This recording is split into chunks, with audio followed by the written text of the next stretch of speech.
Man, I swear I remember one time back in Tickfaw, Louisiana, used to go catfishing with my Uncle Earl. This dude looked like if a bear and a lawnmower had a baby, but gentle as a lamb till you touched his Copenhagen anyway, we'd be out there on the bogue chitto breathing in that swamp air thick enough to chew.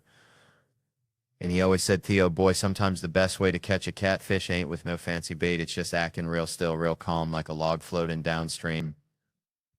Now, that ain't got nothing to do with cops, but bear with me, 'cause one time got pulled over outside Baton Rouge, felt like I was in a dang aquarium with that flashlight blazing in my eyes. Cop comes up looking like he swallowed a lemon whole. Sir, you know why I pulled you over? And I remembered Uncle Earl's catfish wisdom, so I took a deep breath like I was smelling honeysuckle on a summer morning, stared straight ahead like I was looking into the dang future.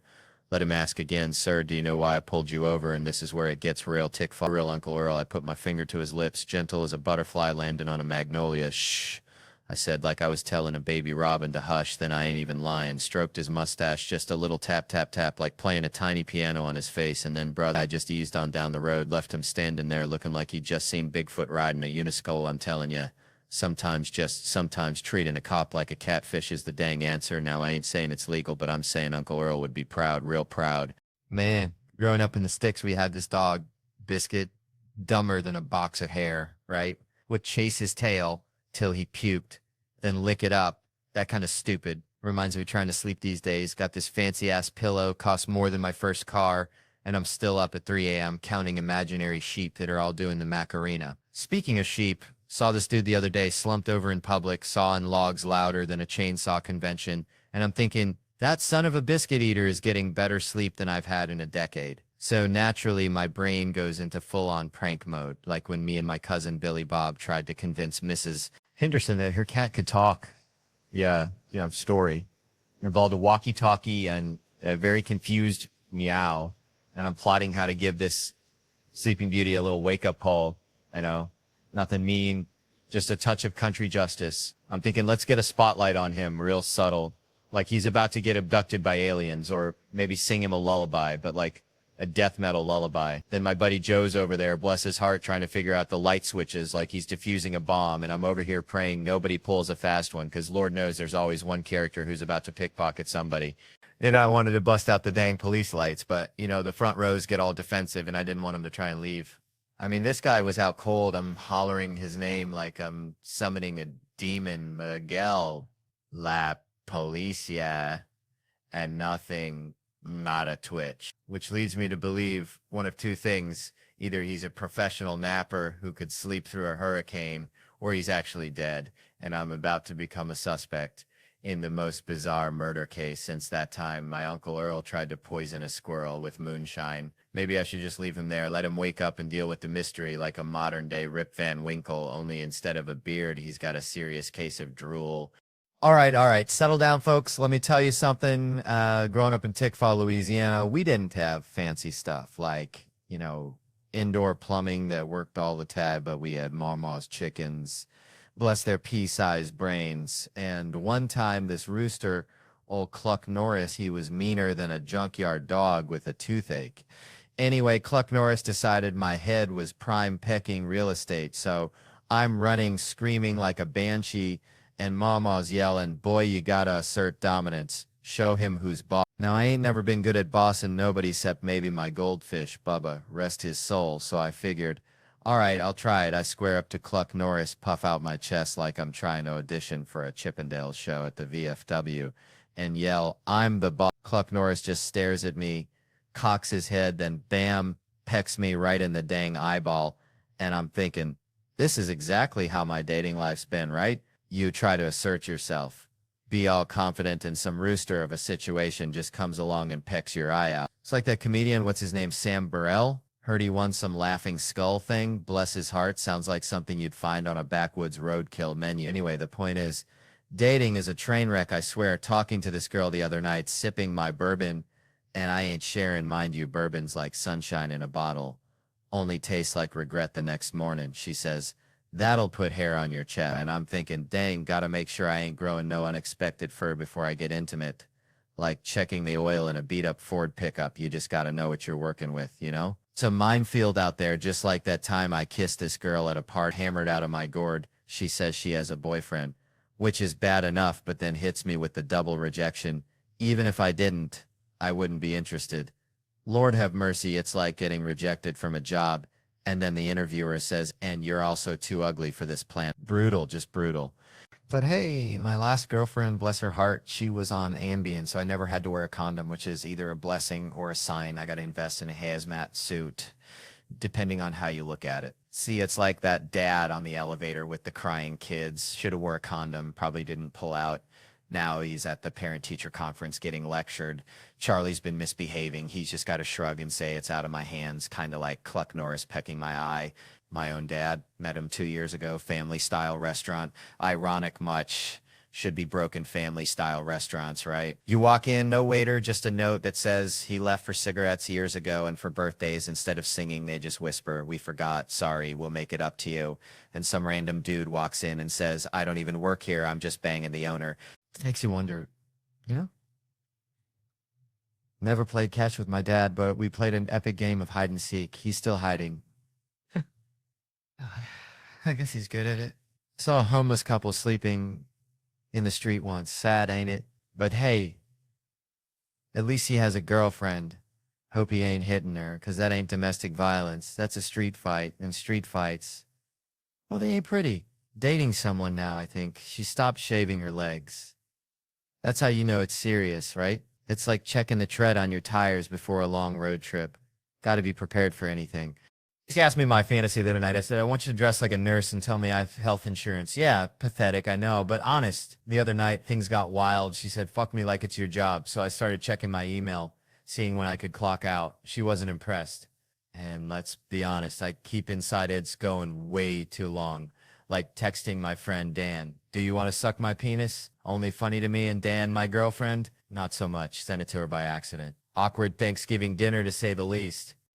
I miss being single sometimes, especially dating black chicks, but you know, that's a whole different sermon. And the N-word, well, white people created it, black people get to use it, kind of like Magnum condoms, big and intimidating, but not always necessary. Subway story, last one, I swear, with a girl I was dating, pervert gets on, starts touching himself. She wants me to fight him. I'm thinking, I don't want to get hit with that hand, but she pushes me. I say, excuse me, sir, could you stop that? He says, I wasn't doing that to your girlfriend. I was doing that to you. And I'm right back to that feeling of Cluck Norris pecking my eye. You just never know what kind of rooster's going to come at you in this world, do you? Man, let me tell you something. I knew this dude back in Tickfaw named Earl. Looked like a scarecrow that got struck by lightning, right?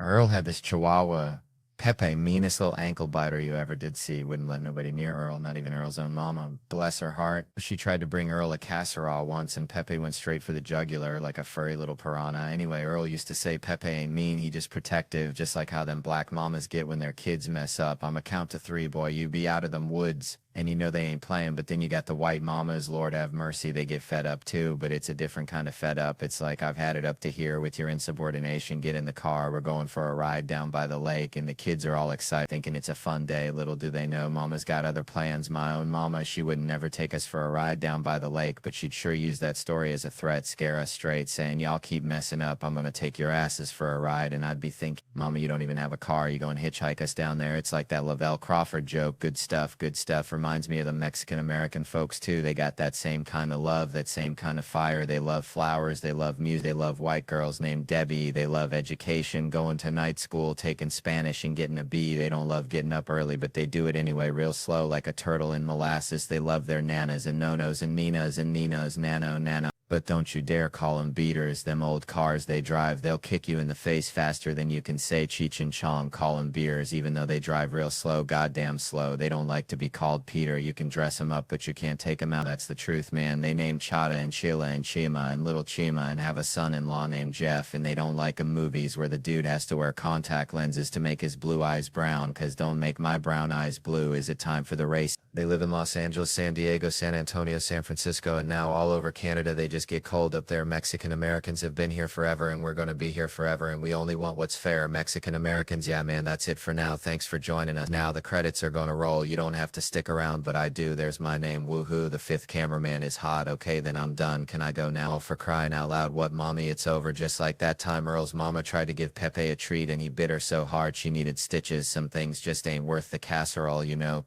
Man, let me tell you, back in Tickfaw, Louisiana, we had this fella, Cletus, thought he was a dang rooster, crowed every morning at 4 a.m. sharp, woke up the whole dang town. But seeing these old photos reminded me of something equally bizarre, you know?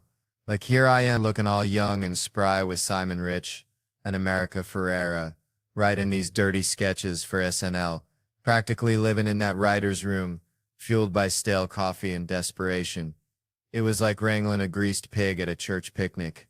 I swear Seth Meyers would pop his head in like a curious raccoon, peeking into your trash can. Then he'd give us that, no look. You know, that polite but soul-crushing disapproval only a head writer can deliver. We even cooked up a Thanksgiving card with a picture of us, looking all festive and innocent, said Happy Thanksgiving Seth on the front. Then you open it up and it just says we each other. Real classy stuff, reminded me of the time I tried to teach my hound dog Blue to play poker. Didn't work out too well, he kept eating the chips. Anyway, seeing that drag brunch sketch written by this comedic genius named James Anderson. Funniest dude I ever met. No offense to Cletus the Rooster. This guy was a goddamn comedy savant. He'd waltz into the rewrite room oblivious to what we'd been slaving over for hours, and drop some truth bomb joke that was funnier than everything we had combined. Pure funny bones. I tell ya, like he was hooked up to some divine comedic mainframe, just spouting perpsies and comedic gold. Being in that sketch wearing heels on concrete felt like walking on hot coals after a Sunday service at the Pentecostal church.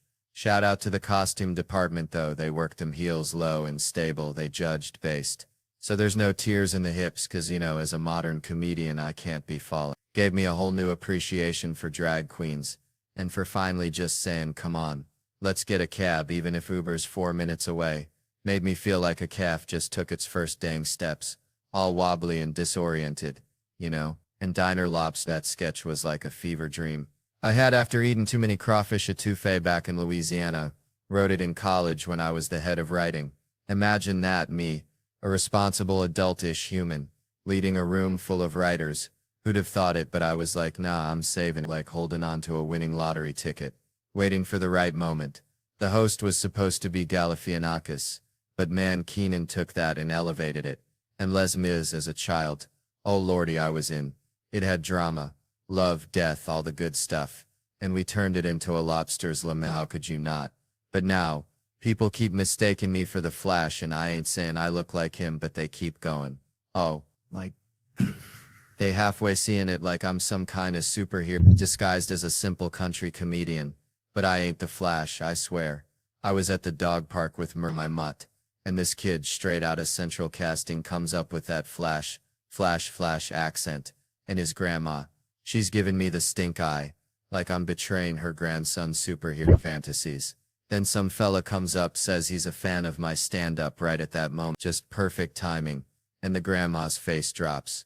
Pure disgust, it was like watching a souffle deflate. She shook her head like I was a fraud. No, you are not the Flash, like I'd personally stolen Christmas. So I get home, tell my wife Anna, this whole saga, and she just looks about deadpan and says, so let me get this straight. Your two problems are that a fan said he likes your work, and that people think you look like a 25-year-old handsome actor. Who, by the way, you don't look like women, man, they always cut straight to the heart of the matter. Makes you wonder if she's secretly the Flash too, or maybe even Cletus the Rooster in disguise, crowing at me in the morning with a different kind of, oh. Man, growing up in Tickfaw, Louisiana, population smaller than a Walmart on Black Friday, we had this neighbor, Cletus. Now, Cletus, bless his heart, thought squirrels were just rats with better PR, and he swore he could communicate with them using only kazoo music and moonshine fumes, which, looking back, might explain a lot about Cletus's life choices, like the time he tried to ride a gator into town, claiming it was his Uber anyway. That whole Cletus situation reminds me of this article I read the other day about how AI is supposed to be like revolutionizing customer service, right? Promising us these seamless, efficient, emotionally intelligent interactions like a customer service rep that never sleeps, never gets hangry, and never needs a bathroom break. Unlike my Aunt Shirley after a potluck, which can get dicey, but then you actually use these AI chatbots and it's like talking to Cletus after he's had a bit too much of that squirrel whisperer juice. You ask a simple question like, where's my package? And it responds with something completely off the wall, like the meaning of life is 42, but have you considered the existential dread of being a digital assistant? I swear I asked one chatbot about my phone bill and it started reciting Shakespeare. Now Shakespeare is all well and good. I like a good sonnet as much as the next fella, but I just needed to know why I was being charged for data roaming when I was sitting in my own darn living room. But these chatbots, they're just going on about to be or not to be, and I'm like, to be connected to Wi-Fi or not to be? That is the question. Now answer me, you digital Cletus. And it's supposed to be getting better, but it's like teaching that gator to drive. You might get it to move forward eventually, but you're going to have a lot of fender benders and a few folks ending up in the bite. And I'm just sitting here thinking, we're putting so much faith in these artificial brains, hoping they'll solve all our problems, when sometimes you just need a real human being, even if they smell like biscuits and met their spouse on Ancestry Mingle. At least they'll understand the question, where's my damn package? Without launching into a soliloquy about the fleeting nature of existence. It's like that time Cletus tried to teach his parrot to say, I love you, and it only learned to mimic the sound of a rusty chainsaw. You get the technology, but you lose the soul. Come to think of it, is probably what happened to my Aunt Shirley after that last potluck. All right. So I was back home in Louisiana last summer, right? Visiting my Aunt Karen, bless her heart, she still calls the internet the web like it's 1998 and she's got to catch some digital flies in it. And she's showing me these articles on her iPad, screen cracked like a bayou riverbed after a drought. And she's going on about hot moms this and hot moms that. And I'm thinking, Aunt Karen, you're trying to be hip, but you're about as hip as a square dancing convention at a Cracker Barrel. And right, she keeps saying it's the algorithm, but all this online self-care stuff for moms, is it real? It reminds me of this time I saw a raccoon trying to unlock a car door with a Slim Jim. Looked real dedicated, but you knew deep down it wasn't going to work, you know? And I'm not saying moms shouldn't take care of themselves. Lord knows they deserve a vacation to Aruba after birthing a human. I'm just saying back in my day, which was 81, we saw more moms putting the family ahead of them, like my own mom running on fumes and coffee so dark you could see the future in it. Doing the kids' homework, cleaning up puke after a Saturday night wedding, you know, the real mom stuff. So now these hot moms on Instagram, they doing all this yoga and like posing with their kids for the gram.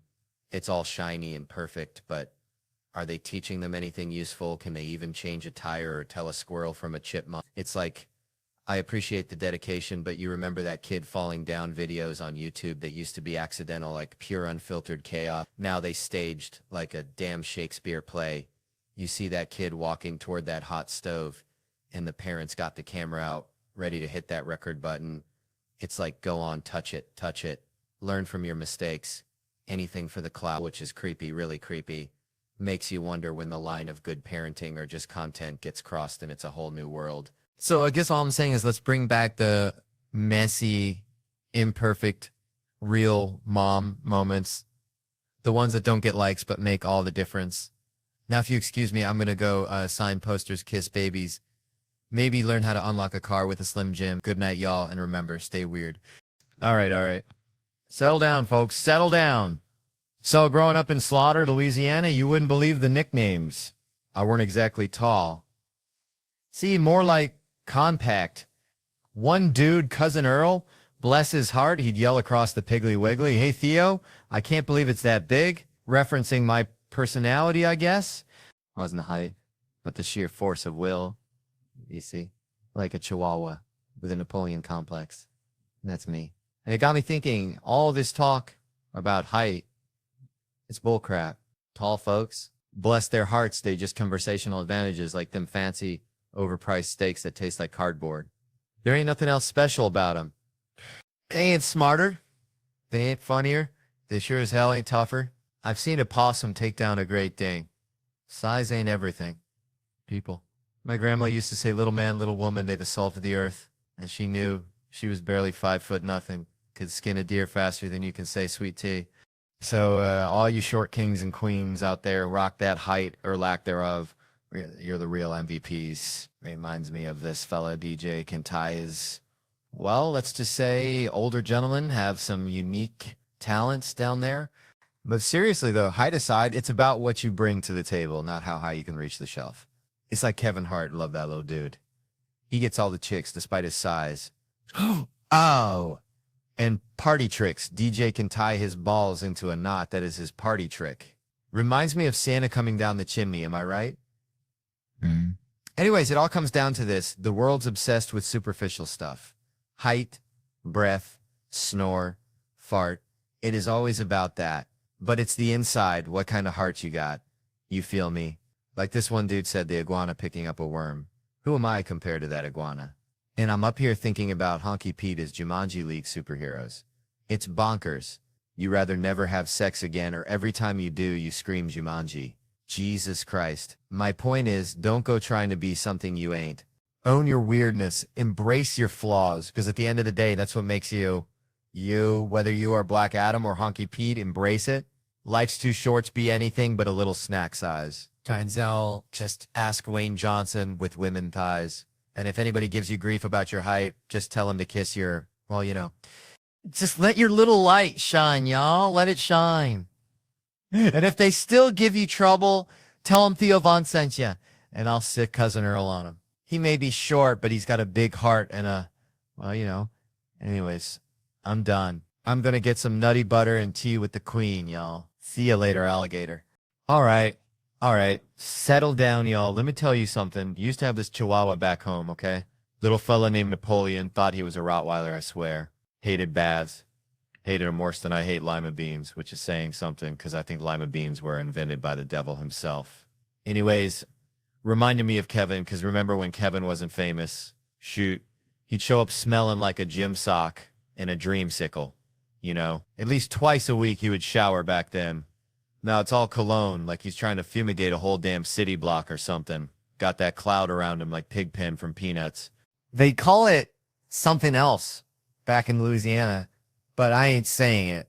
But you know what, though? All this money and fame hasn't really changed the dude much. Truth be told. Still the same old Kevin, same piece of work, always been a little rascal, like a squirrel hiding nuts in your couch cushions, ain't paying nobody on time. Like my Uncle Cletus after a weekend at the casino, always promising, never delivering.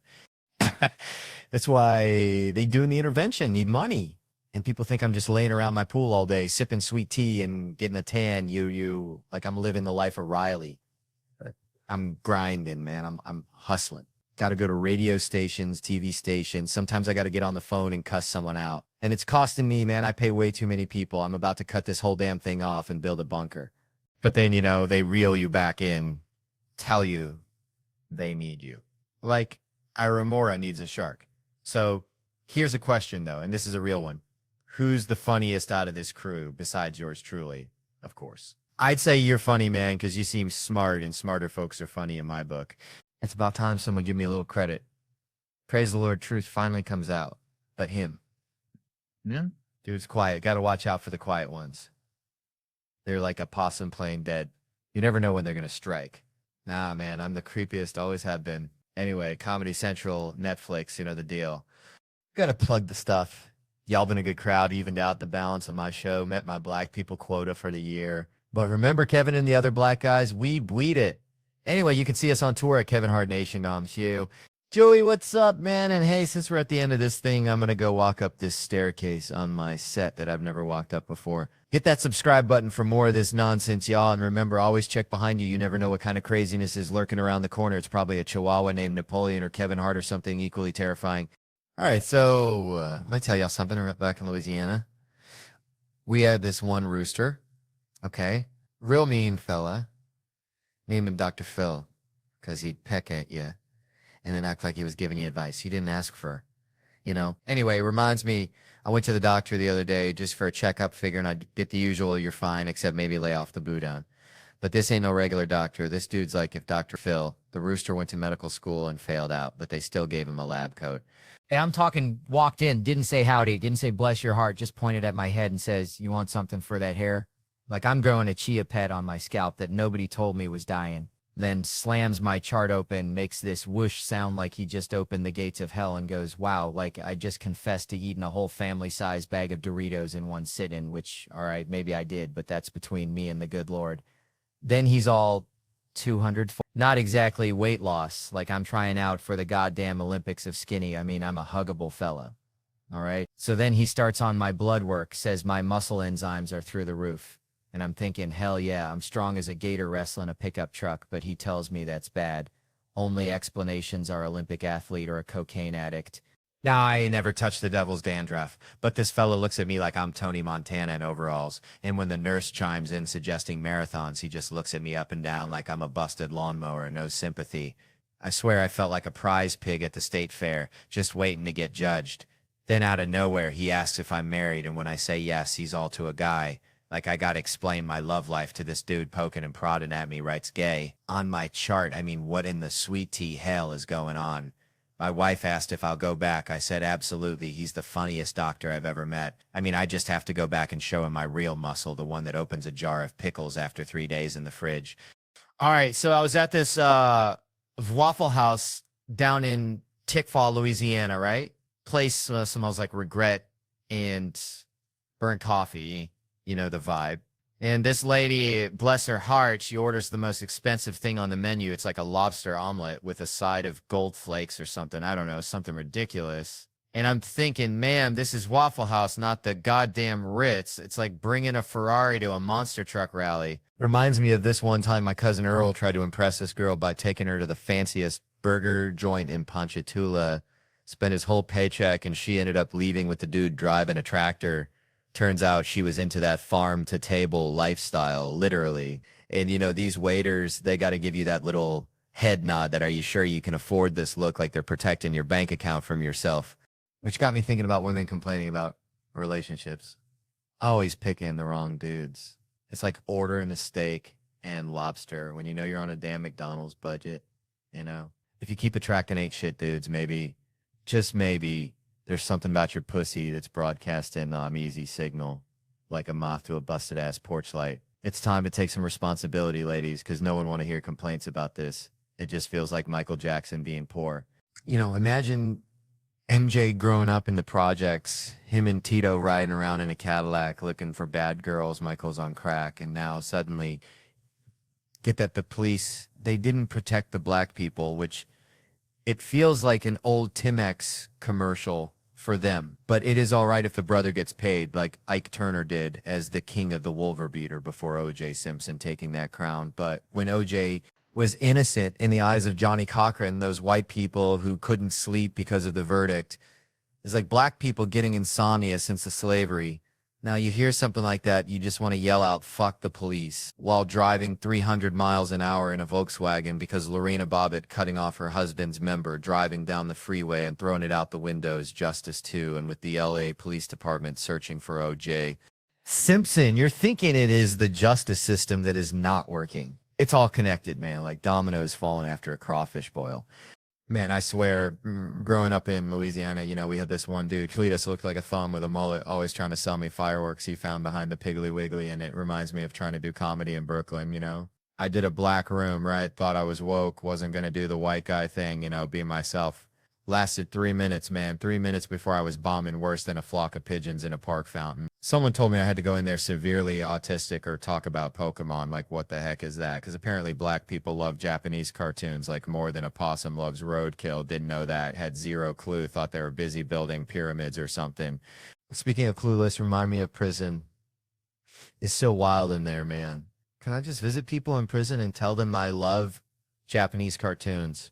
Do I have to know them? Because I feel like if you go in there and shout Tyrone, you're all right. Like 80% of the inmates will be happy to see you. Reminds me of back when we used to ding dong ditch the town church.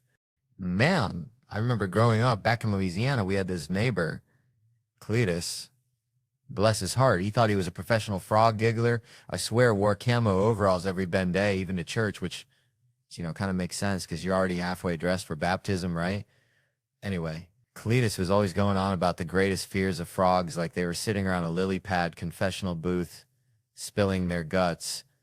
And that's kind of how this whole thing started. See, I was doing this special, right, with like 15 kids, little ankle biters between 8 and 13. And I thought it'd be hilarious to write jokes from their perspective. Like if a bunch of mini Maz were suddenly dropped into my life running around quoting Mitch Hedberg and trying to bum cigarettes. But my pal America Sawyer, who used to sling jokes at SNL, she was all about getting real, you know, asking the hard questions, the kind of stuff that keeps you up at night. Like, is mayonnaise an instrument?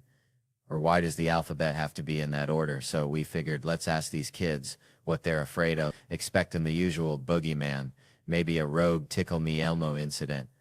But then, bam, they're talking about stuff way beyond their years, like climate change, societal collapse, and the existential dread of choosing the wrong TikTok filter, which, honestly, I understand. That shit's terrifying. I swear it was like eavesdropping on a tiny philosopher's convention. Suddenly, Cletus's frog fear theories didn't seem so far-fetched. One kid even said he was afraid of running out of V-Bucks. I swear to God, I almost choked on my LaCroix. It was like, these kids ain't scared of no tarantula. They're worried about digital apocalypses and the impending doom of dial-up internet coming back, which, I gotta admit, that's a legit fear. But then you see them all dressed up in their little suits and gowns at the premiere, demanding black tie like they're running the damn Met Gala, and you realize they're still kids, just with slightly more sophisticated anxieties. And then, of course, there's the Alanis Morissette cover, You Oughta Know, but just the appropriate parts, which, yeah, maybe my mistake for not realizing those parts might not be the best choice for a child to say, or that time when I was asking him to fill in the blank. America has a lot of work, and this kid, little Alex Bello, without missing a beat, says work to do, and you're like, damn, even the kids are woke now. I ain't got no kids myself, never wanted them, and I even had a whole conversation with these kids about it, explaining how I love my free time and my wife. And then the next day, my wife shows up on set, and this one girl, Camille, bless her heart, turns to me and asks, dead serious, does your wife know you don't want kids? And I'm like, well, shit, maybe Cletus was right. Sometimes the scariest monsters are the ones you ain't expecting. Man, let me tell you something. Growing up in Louisiana, we had this fella, Bobby Ray, could talk the chrome off a trailer hitch, bless his heart. You date him the time, and 3 hours later, you're learning about his hernia operation and the squirrel he saw burying nuts that one time. Anyway, it got me thinking about talkers. See, I ain't talking about the ones who just like to yap. I mean the long talkers. You ever notice they always got to lean on something? Like they're powered by conversation, and if they stop, they just collapse like a busted waterbed filled with lukewarm chitlins. I avoid them like the plague, like church on a Sunday morning. But then it hit me, kind of like that time I accidentally ate a wasp, thinking it was a raisin. Comics. We're all kind of long talkers, ain't we? Especially when we go about our heroes. I was talking to Eddie Murphy once. Eddie Murphy, and I told him, Eddie, you're a big reason I'm up here sweating like a sinner in church. He just chuckled, that Eddie Murphy chuckle, and it made me think, what if I told people it was dice clay, the looks I would get? Anyway, I asked Eddie why he ain't been back on stage, Mets, and he said something that stuck with me. He said it's like cold water. So he set the bar so dang high. Expectations are like that time I saw a raccoon try to climb a greased telephone pole. Ain't happening. And it's true, you know? We see these comics, these giants, cutting it up like a Thanksgiving turkey, and we think, how'd they get there? Probably crawled on their belly, one bad joke at a time. I had my lumps, let me tell ya. Back when I was Jerry, age 22, 24, something like that, got a $25,000 deal. I thought I was King Tut, called my brother, bless his heart, and I said, brother, we get mom a house, dad a house, you a house. Dad gets that truck he's always wanted. We set. Money, gone. IRS knocking like a woodpecker on a crackhead's front door. Had to tell Dad, sorry about that house, Paw. 9 people living in that dang thing, but what you gonna do? Point is, in comedy, we ain't got many chances. That was grinding for 13 years, grinding like a stripper working off her student loans.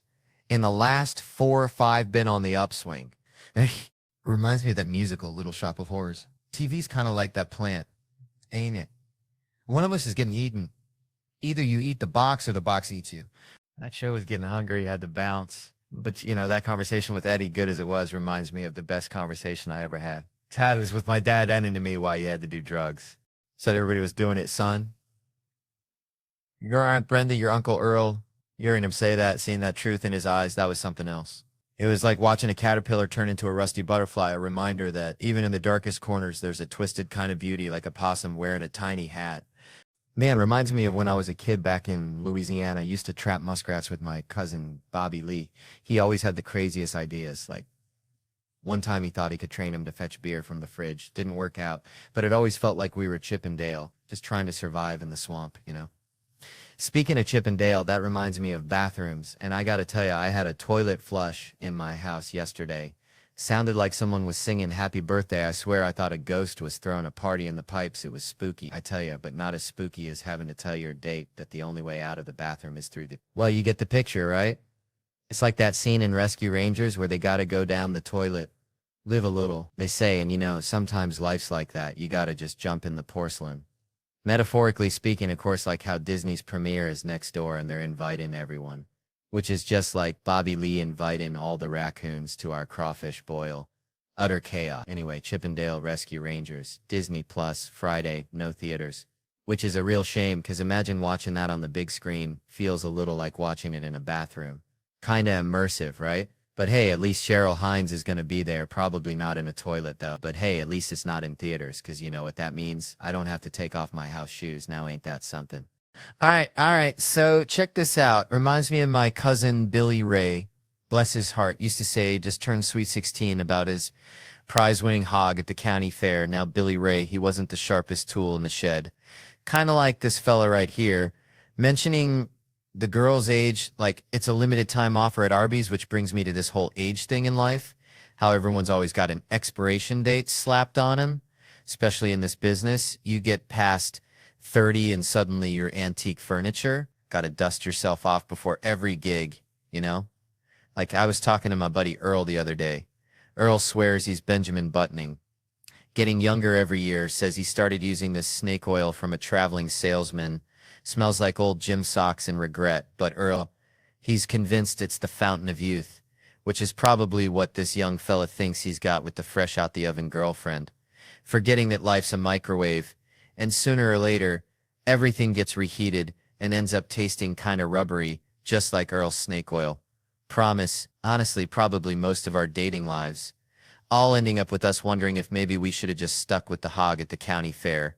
Least then you know what you're getting. You know, maybe just stick with the mac and cheese and avoid the trouble altogether. All right. Settle down, y'all. Good to be here. Feeling good. Feeling real good. Almost 30, which, you know, it's a number, a big old juicy number. Feels like yesterday I was chasing fireflies in the Louisiana swamp. Bare feet, covered in mud, thinking quicksand was going to be the death of me. Seriously, you watch those cartoons, it's right up there with anvils falling from the sky and sticks of dynamite. I was more worried about quicksand than taxes. And now, never even seen it. Nobody calling me up saying, Theo, take the back roads, quicksand swallowed. It's like, where'd it go? Like my hairline vanished into the ether, but back then, the real threat, the thing that kept me up at night wasn't sinking in sand. It was people thinking I was Chinese. Let me tell you, this bowl cut and these squinty eyes, they screamed Kung Fu Kid louder than Bruce Lee on a karaoke night. Kids be calling me names, slurs I ain't even gonna repeat. Words I didn't even understand. I'm standing there like a confused possum in a headlight, 'cause I ain't Chinese. My family's about as Chinese as grits and gravy. The closest we get to Asia is taking our shoes off at the door, mostly just to keep the carpet clean after Mama's crawfish boil. But it was rough. It was real rough. I remember in 7th grade, we went to the symphony, and every time that big old gong went off, these savage little swamp creatures, they'd turn around and bow at me like I was some kind of emperor with a bad haircut. It was racist as hell, but also I gotta give them credit. The coordination was impressive. For a bunch of 13-year-olds fueled by Mountain Dew and Spite, it was a whole dang performance. Made me feel like I was in some twisted, low-budget racist Cirque du Soleil. But that's the past. We all say dumb stuff. I mean, look at TV. You can say anything on TV these days, especially on Law & Order SVU. They can't say the F word, but they can describe a crime scene with enough detail to make your stomach churn. Anal contusions this, cement and fecal matter in the ear canal that, and it's always Ice-T delivering the line. Ice-T, cop killer looking confused as ever, like he just walked in off the set of Colors. You mean this dude likes pigtails? Yeah, Ice, it's a pedophile. Welcome to the sex crimes unit. Grab a donut and try to keep up. It's like that time they tried to explain sex addiction to him. They're really trying, and Ice-T finally gets it. He's looking all serious, and he says, oh, I get it. You mean like when someone drinks too much or snorts cocaine or bets the house on the ponies? I almost choked on my water. I was praying they just let him keep going. Just name every vice he could think of. Or like when someone eats too much fried chicken, or watches too much reality TV, or collects porcelain dolls. Just fade out. Created by Dick Wolf. That's what I'm talking about. That's the kind of TV I want to see.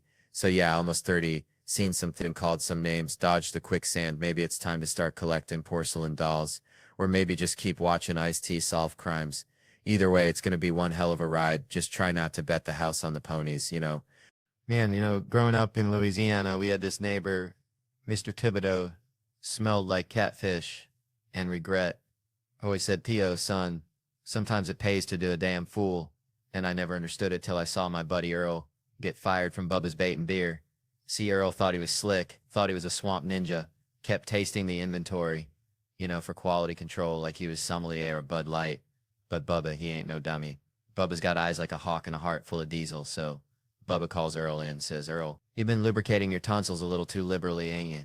And Earl, bless his pea-picking heart, he says, Bubba, I quit, like he's sticking it to the man. When Bubba was already halfway to writing him up for stealing beer, reminded me of when I tried to sneak out of Sunday school after the sermon about Noah's Ark. Thought I was being all sneaky like a damn raccoon in a hen house. But Miss Gertrude, bless her soul, she caught me by the ear. Said, where you think you going, Theodore? The good Lord sees everything. Which brings me to this whole thing about guys getting rewarded for being, well, less than stellar. Like this dude I saw online, bragging about quitting his job before they could fire him for, let's just say, unprofessional conduct. Wink, wink. Nudge, nudge. Like he's some kind of rep. A modern-day Robin Hood stealing from the less fortunate interns. Reminds me of my cousin Ricky, who dropped out of community college. 'Cause he said quantum physics was for nerds. Now he's trying to start a gator wrestling business. Says it's the next big thing. People are actually giving him money. Makes you wonder, don't it? Like, are we living in a world where the biggest goofballs get the gold stars? My other buddy's talking about cleaning boats. Claims he's turning his life around, right? Sure you are, but more likely he just ran out of bail money. These hangovers in my early 20s used to feel fun. Now every shot of Jack feels like one step closer to becoming a middle-aged guy who cleans boats and blames his daddy for his problems, dang. All right. So let me tell you something about growing up in the bayou. See, we had this pet raccoon, right? Named him Earl, because he looked like my Uncle Earl after a crawfish boil, all red-faced and kind of sideways. Anyway, Earl, bless his heart, he was dumber than a box of rocks, but he knew one thing, survival. And that reminds me, I saw this lady up front here sleeping like a possum in a sunbeam, and it just hit me. We're all just trying to survive, ain't we? Like this guy's trying to get his wife a Mai Tai for her birthday, bless his heart, and she's out cold, probably dreaming about saving lives at the hospital because she's a nurse tech, a real-life superhero, And nurses, man, they're like cops. They deserve to unwind, get a little goofy, because they see some crazy stuff that would turn your hair white faster than a skunk at a Klan rally. But see, here's the thing, right? Everyone, and I mean everyone, gets a little cranky when they're hungry or sleepy. It's a universal truth, like gravity or the fact that grits are delicious. But my grandma used to say, a fed woman is a happy woman, and that's probably why my grandpa kept a jar of pickled okra in his pocket at all times, in case. So maybe this lady ain't cranky. Maybe she's just waiting for a man to finish telling this story, because let's be honest, a good story is like a warm hug on a cold day, or a perfectly fried catfish sandwich with extra tartar sauce. It just hits the spot, And hey, if a little heckling makes it better, then bring it on, baby, because I'm just here to entertain like a banjo-playing monkey at a county fair. Weird, maybe a little offensive, but you won't forget it anytime soon. All right. Settle down now, folks. Let me tell you something. Grew up in a town so small, the church picnic was the biggest news of the year. Used to be this fella, Cletus, bless his heart, he thought he was a squirrel. Not like, oh, I like acorns, but full-on tree climbing, nut hoarding kind of squirrel. One time, Cletus tried to bury me alive in a pile of leaves because he said I was a rival nut gatherer. That's when I learned, folks, life's a whole lot like a possum in a grocery store parking lot. You never know what kind of mess you're going to get into. Which brings me to John Mulaney. Remember that guy? Emmy winner, Netflix star of the whole shebang. He's playing Madison Square Garden, for crying out loud. But see, Seth Meyers, that sneaky devil, he's got to grill him about his outfits. Mulaney walks out looking like he just wrestled a bear and lost, and Myers is all, where's the suit, Johnny boy? It's like confronting a raccoon for eating your garbage. You know it's wrong, but you secretly admire the audacity.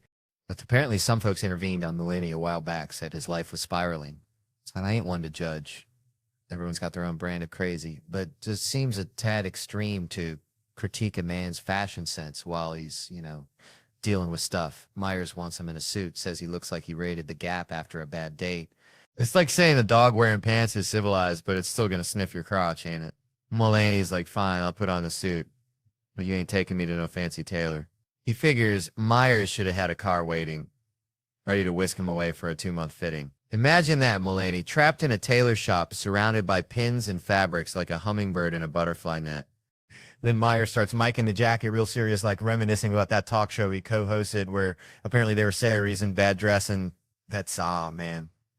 Picking on a man's wardrobe is like kicking a pregnant mule, just ain't right. Mulaney, looking like a hostage in a department store mannequin's outfit, says he feels happier. Myers throws in a tie because, television demands conformity. It's like putting a hat on a chicken. It doesn't make it any smarter, just funnier to look at. Then they get to fatherhood.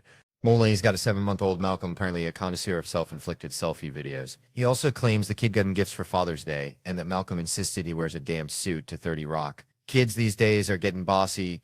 Myers tries to relate, mentions his own baby, then they hit the formula shortage. Oh, Lord, that's when things get real.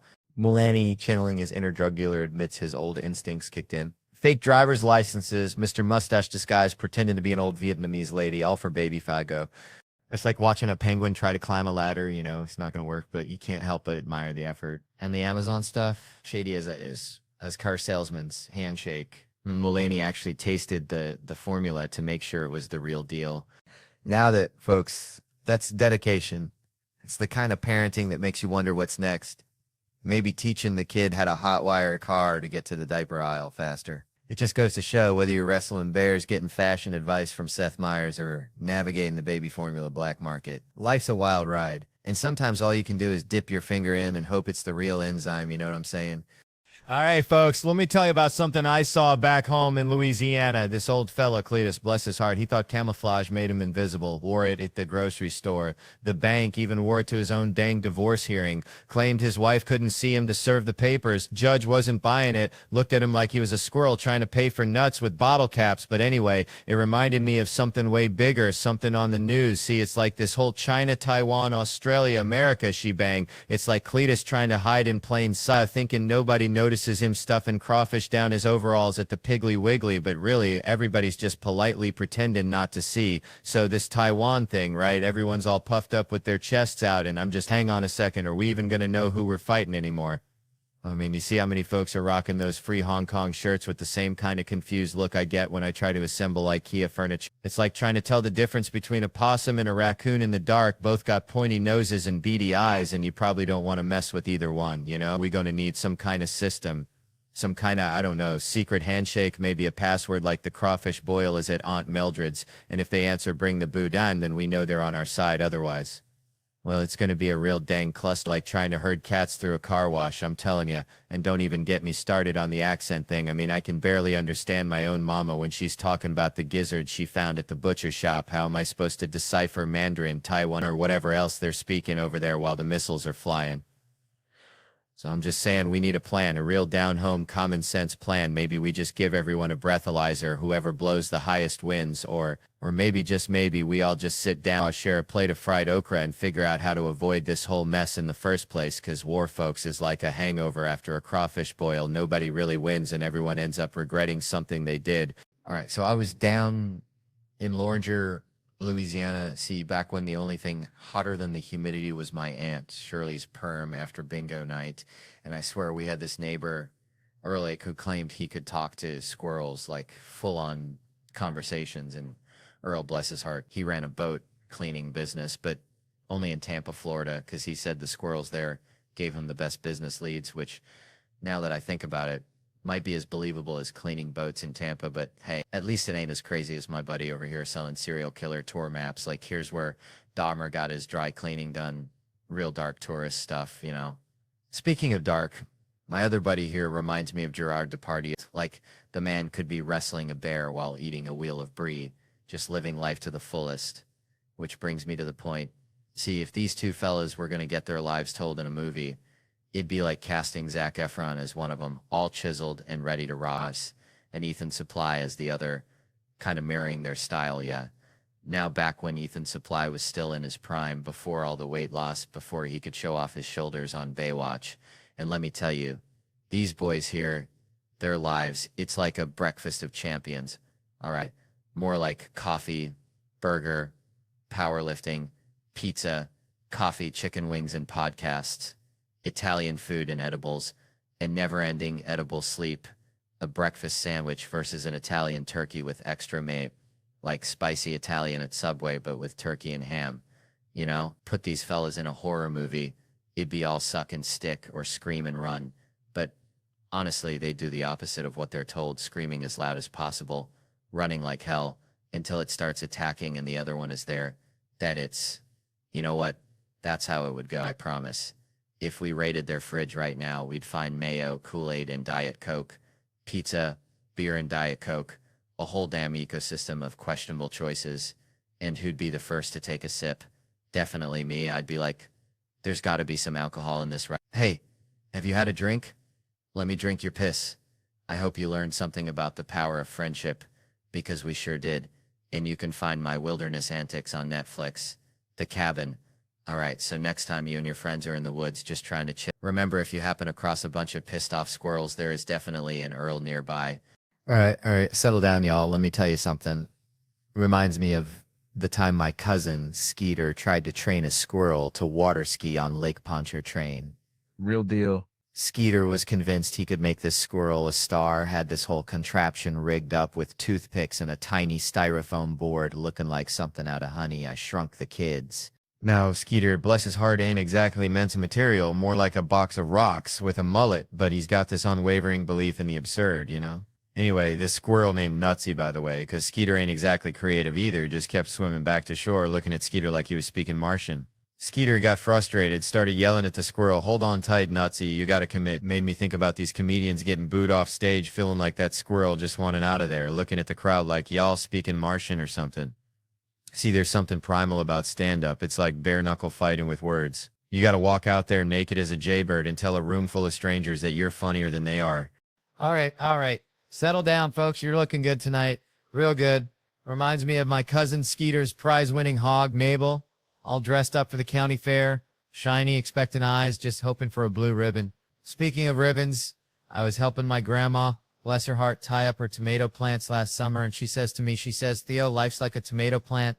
You gotta stake it, give it support, otherwise it'll just sprawl all over the place, getting all tangled up in the weeds." Now, Grandma's a smart woman, but sometimes she chefs in riddles like she's Yoda wearing a floral apron. But they got me thinking about this Tom Brady fella. See, the GOAT, right? GOAT, they call him greatest of all time white guy, which, let me tell you, down in Louisiana, that's just a Tuesday. So I was down in Loringer, Louisiana, right? Now, that's a place where the possums wear tuxedos to the Piggly Wiggly, okay? My buddy Earl.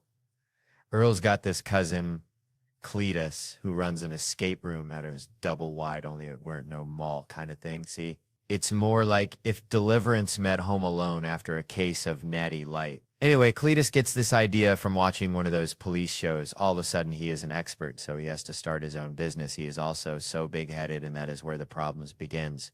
My Aunt Brenda is there along with the kids. You see, we pull up to Cletus's, and it's got this vibe like a meth lab that just lost its lease. That is for sure. My Aunt Brenda is like, "Oh, heck no." But the kids are screaming about fun, so we go in. Now Cletus opens the door wearing a bathrobe and a shower cap, looking like a Baptist preacher's wife after a rough night. First thing he asks is, "Have y'all seen my chihuahua, Pepito, and my uncle?" Never one to miss an opportunity. Yells, "Tell Pepito to go get rocks." And then he spits a dip of tobacco onto the porch. This is where the bad began. Cletus ain't phased. He just smiles with his one tooth looking like a tombstone in a pumpkin patch and says, "Come on in, but leave your wallets and phones in the microwave for the safety." We should have never left our phones. It all went downhill. The kids went full-on sheep. They did not care about safety.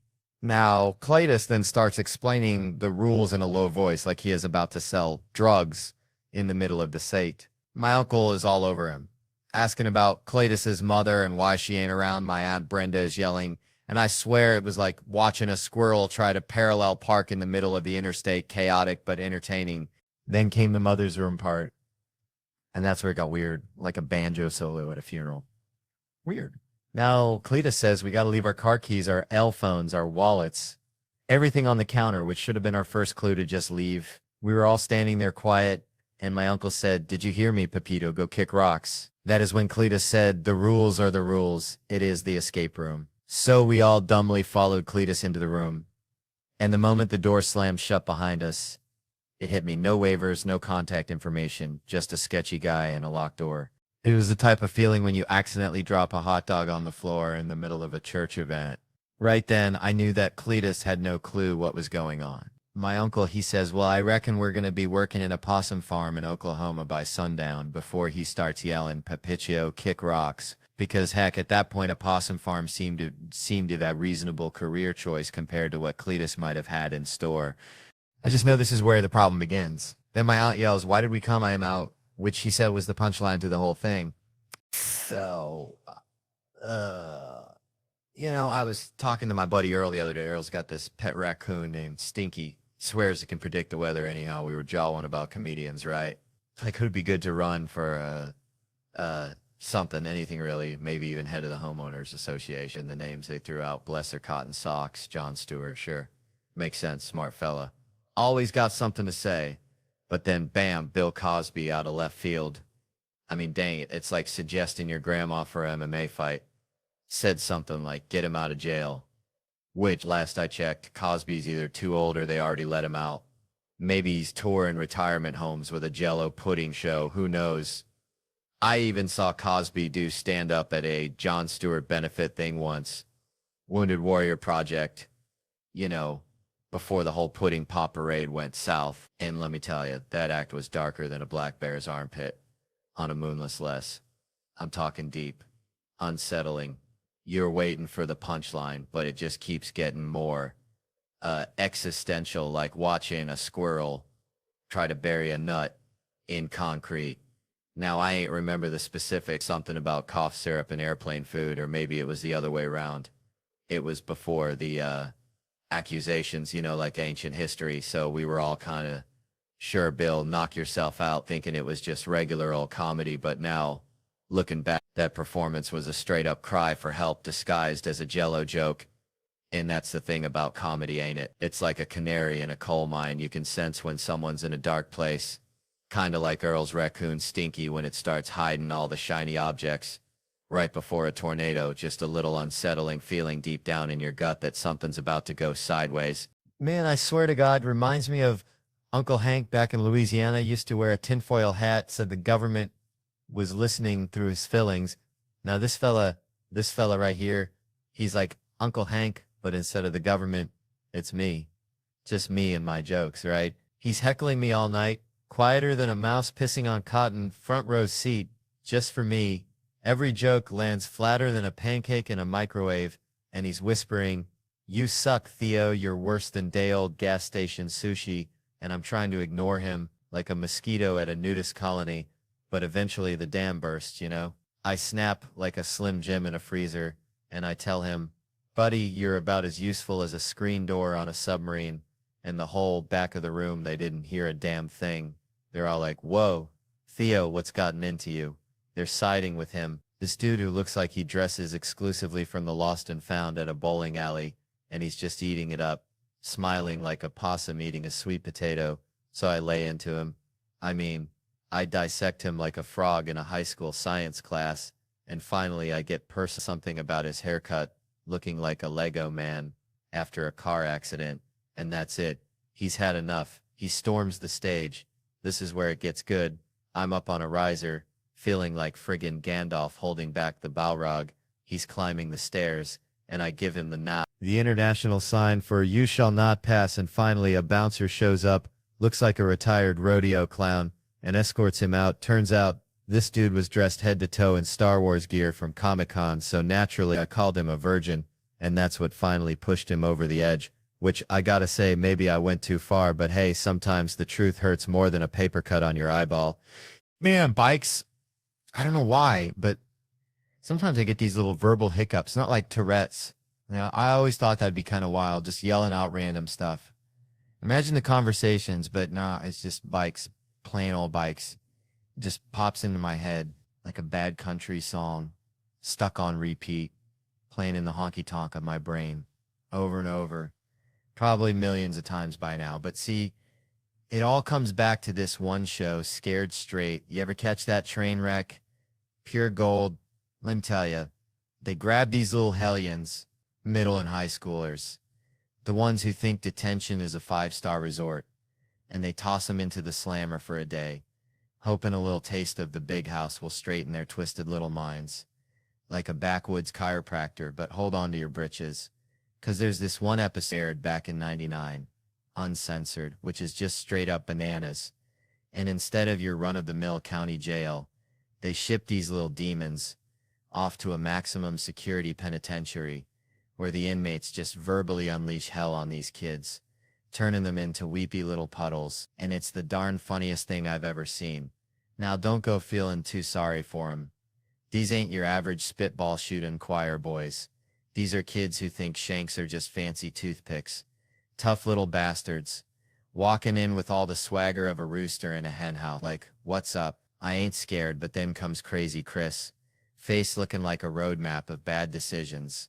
And the screen freezes. Tells you Chris has offed 6 folks and is doing double life. This dude's so bad. When he dies, his next life is doing time too. And Chris gets up in their grill, says, "You'll see me in your nightmares." And these kids, barely teenagers, are like, "Whoa, dude, chill." But he ain't done. He says, "If I see you again, I'll take a bite out of each of you." And they're practically signing up for Sunday school right then and there. But then comes the next guy, walks up and says, "Hold my pocket." Makes him walk around, hold me inside of his pocket. Now, I don't know what you know about prison, but holding another dude's pocket is like wearing a neon sign that says, "Kick me." And this ain't just about the pocket hold. He's spouting the most ungodly things at these kids. Talking about breakfast and stuff you can't say on TV, like he's running a twisted Lil Abner comic strip in their heads. There's this one kid, all of 13, looking like a dandelion in a hurricane. Bowl cut parted right down the middle like a dirt road. And this prisoner asks him why he's there. And the kid mumbles, "Stealing." And the prisoner leans in, all menacing. "The fuck you took." And the kid squeaks out, "Bikes." And the prisoner just booms, "Bikes," and that's it. That's why I yell bikes. See a bike store, holy moly, it's like a primal scream therapy session in my Honda. My wife's about had it. She just sighs and says, "You get one." So I gotta make it count. I pull over, roll down the window, wait for some poor soul to be checking out the sidewalk display, gazing at some shiny new Schwinn. And when they find the one, the light hits it just right, they're about to make a move. I unleash the beast, bite, I yell, and they jump back like they seen a ghost. Then I add for good measure, "Stop selling drugs," and I peel out of there, leaving them standing there, wondering if they just stepped into some kind of backwoods fever dream. Kinda like this whole story, ain't it? All right, folks, so there was this dude, right? Always late. Like, consistently late. You know, the kind of late that makes you think he's got a side hustle as a time traveler messing with the Cretaceous period. And we'd be on his case. Even when he was pushing 40, he'd blame the traffic, which, come on, traffic's just God's way of saying slow down, enjoy the scenery, maybe find a possum to befriend. But nah, this fellow was traffic's nemesis, always battling the asphalt demons. And it got me thinking, it's tough asking someone to admit their flaws. Like, imagine my funeral, all sunshine and rainbows. Not a single mention of my rotten prince tendencies, which, let's be honest, I could be a real dillweed sometimes. Not intentionally, mind you, but like a puppy with a chainsaw, all enthusiasm and accidental carnage. And you're probably thinking, "Theo, were you secretly mad when I called you out?" Nah, man, I appreciate the honesty, like a good back scratch on a sunburn. It hurts so good. And I know, sometimes I was holding in a full-blown toddler tantrum during the show, but hey, sleep deprivation's a torture method for a reason. It turns you into a grumpy raccoon hoarding shiny objects. And I gotta give it to you, you had this zen-like ability to just chill, even when I was being a grade-A knucklehead, which made me wonder, were other folks mad at me too? It's the not knowing that kills you, like being stuck in a room full of mannequins. Are they judging me? Are they planning a revolt? Who the heck knows? But that restraint, that poker face, it's a superpower, useful for business negotiations, or poker, which, let's be real, I'd be terrible at. I'd be like a toddler playing with dynamite. All clueless enthusiasm, showing my hand with every goofy grin. But my dad, bless his heart, gave me the best advice for dealing with those situations. He said, "Son, if you don't like what someone's saying, just shut your trap, let them talk." Then absolute silence, and they'll crack like a walnut under a sledgehammer. They'll start backpedaling, offering you the moon just to break the tension, 'cause people hate silence more than they hate Brussels sprouts. It's a powerful weapon, that's silence. And I realized, days, that's what he did to us kids when we wanted to watch R-rated movies. Can I see Rambo? Silence. Are you still there? Uh-huh. More silence. And boom, bedtime foiled again. So when my time comes, I want my eulogy to be real. Flaws and all, someone gotta say, Theo loved life. He really did. Like a Labrador with a tennis ball. Pure unadulterated joy. And sure, I'm speaking in the past tense, but hey, I'm still kicking. Thanks for that, by the way. And if I was at your funeral, the thing I'd say, well, that's the next question, ain't it? It reminds me you said, like, folks is happy for my success because you know it's deserved and because I'm a good guy, and I was always so supportive of others, especially at SNL, and you said I had impeccable comedy taste, which is kind. You think all this time at gas stations and backwoods bars gave me tame. You said my kind words are gracious, and boy, my life's been richer since I met you, and you recommended me for that writing job, which means I owe you for changing my life. Like Werner Herzog said, I don't know if people change each other's lives, but you made my life better. It's like being a comedian picking up rocks on the ground, and you said, do you want to go to the moon? And I love every conversation we have, but the last question, it's ever seen a ghost? I ain't seen no ghost. Maybe I should start asking that at parties. Picture this, a high school kid at a dance. All awkward angles and nervous energy, sidles up to a girl, stares intensely and whispers, you ever seen a ghost? Is that what girls want to hear? Would that be enough to seal the deal? Cut to them making out. Bang. That's a romantic comedy right there. No, I'm normally at a rando table, and I ask and find out a dead person whose soul or spirit is ghoulish and haunting, which is a terrible icebreaker. And I say, how is everyone? You ever seen a ghost? And folks think it's me and I'm the ghost. They say you have now, and it's all weird like that. So maybe that's the end, and we should end with the cast of Sneakers again, like we got it right this time, or wait for it, the sequel. Lucy, Cookshan Trichjo from API. Man, let me tell you something. Back in Louisiana, we used to have possum nights instead of game nights, because ain't nothing brings out the worst in folks like trying to trap a critter that's already halfway to Narnia. But now I gotta let my friends invade my house monthly for game night. And I swear, it's like watching a bunch of toddlers wrestle a greased pig, especially when Monopoly's involved. We don't even play it right. It's like we're negotiating treaties for outer space. Like, look, Chad, you can bypass Boardwalk twice, but you gotta pay that damn late fee. I got a Blockbuster back in '04, deal? And the women, bless their hearts, they hit that wine and suddenly their brains evacuate the premises faster than a Baptist church on Halloween. They got two settings, stone cold sober and hunt. I think I just saw Elvis. There's no in between, no simmering. They just leapfrog over sanity. Straight into, did I just try to pay my taxes with Monopoly money? Then last time my wife, bless her tipsy soul, lands on my property and I'm hitting her with the DJ scratching noises. You gotta pay that rent, baby, cha-ching, and she's slurring like a swamp donkey trying to recite Shakespeare. How much do I owe you, babe? Looks down, she's broke as a joke, so I snatch her piece, yeet it across the room like a crawfish at a Mardi Gras parade, and she starts getting all emotional. All you care about is winning. I'm thinking, dang, this escalated faster than a squirrel up a pecan tree, and I blurt out, well, all I care about is coming sometime. And then Harry and Wayne chime in with their own marital woes, like they're some kind of support group for Monopoly-induced existential crises. I swear next time I'm bringing the possums.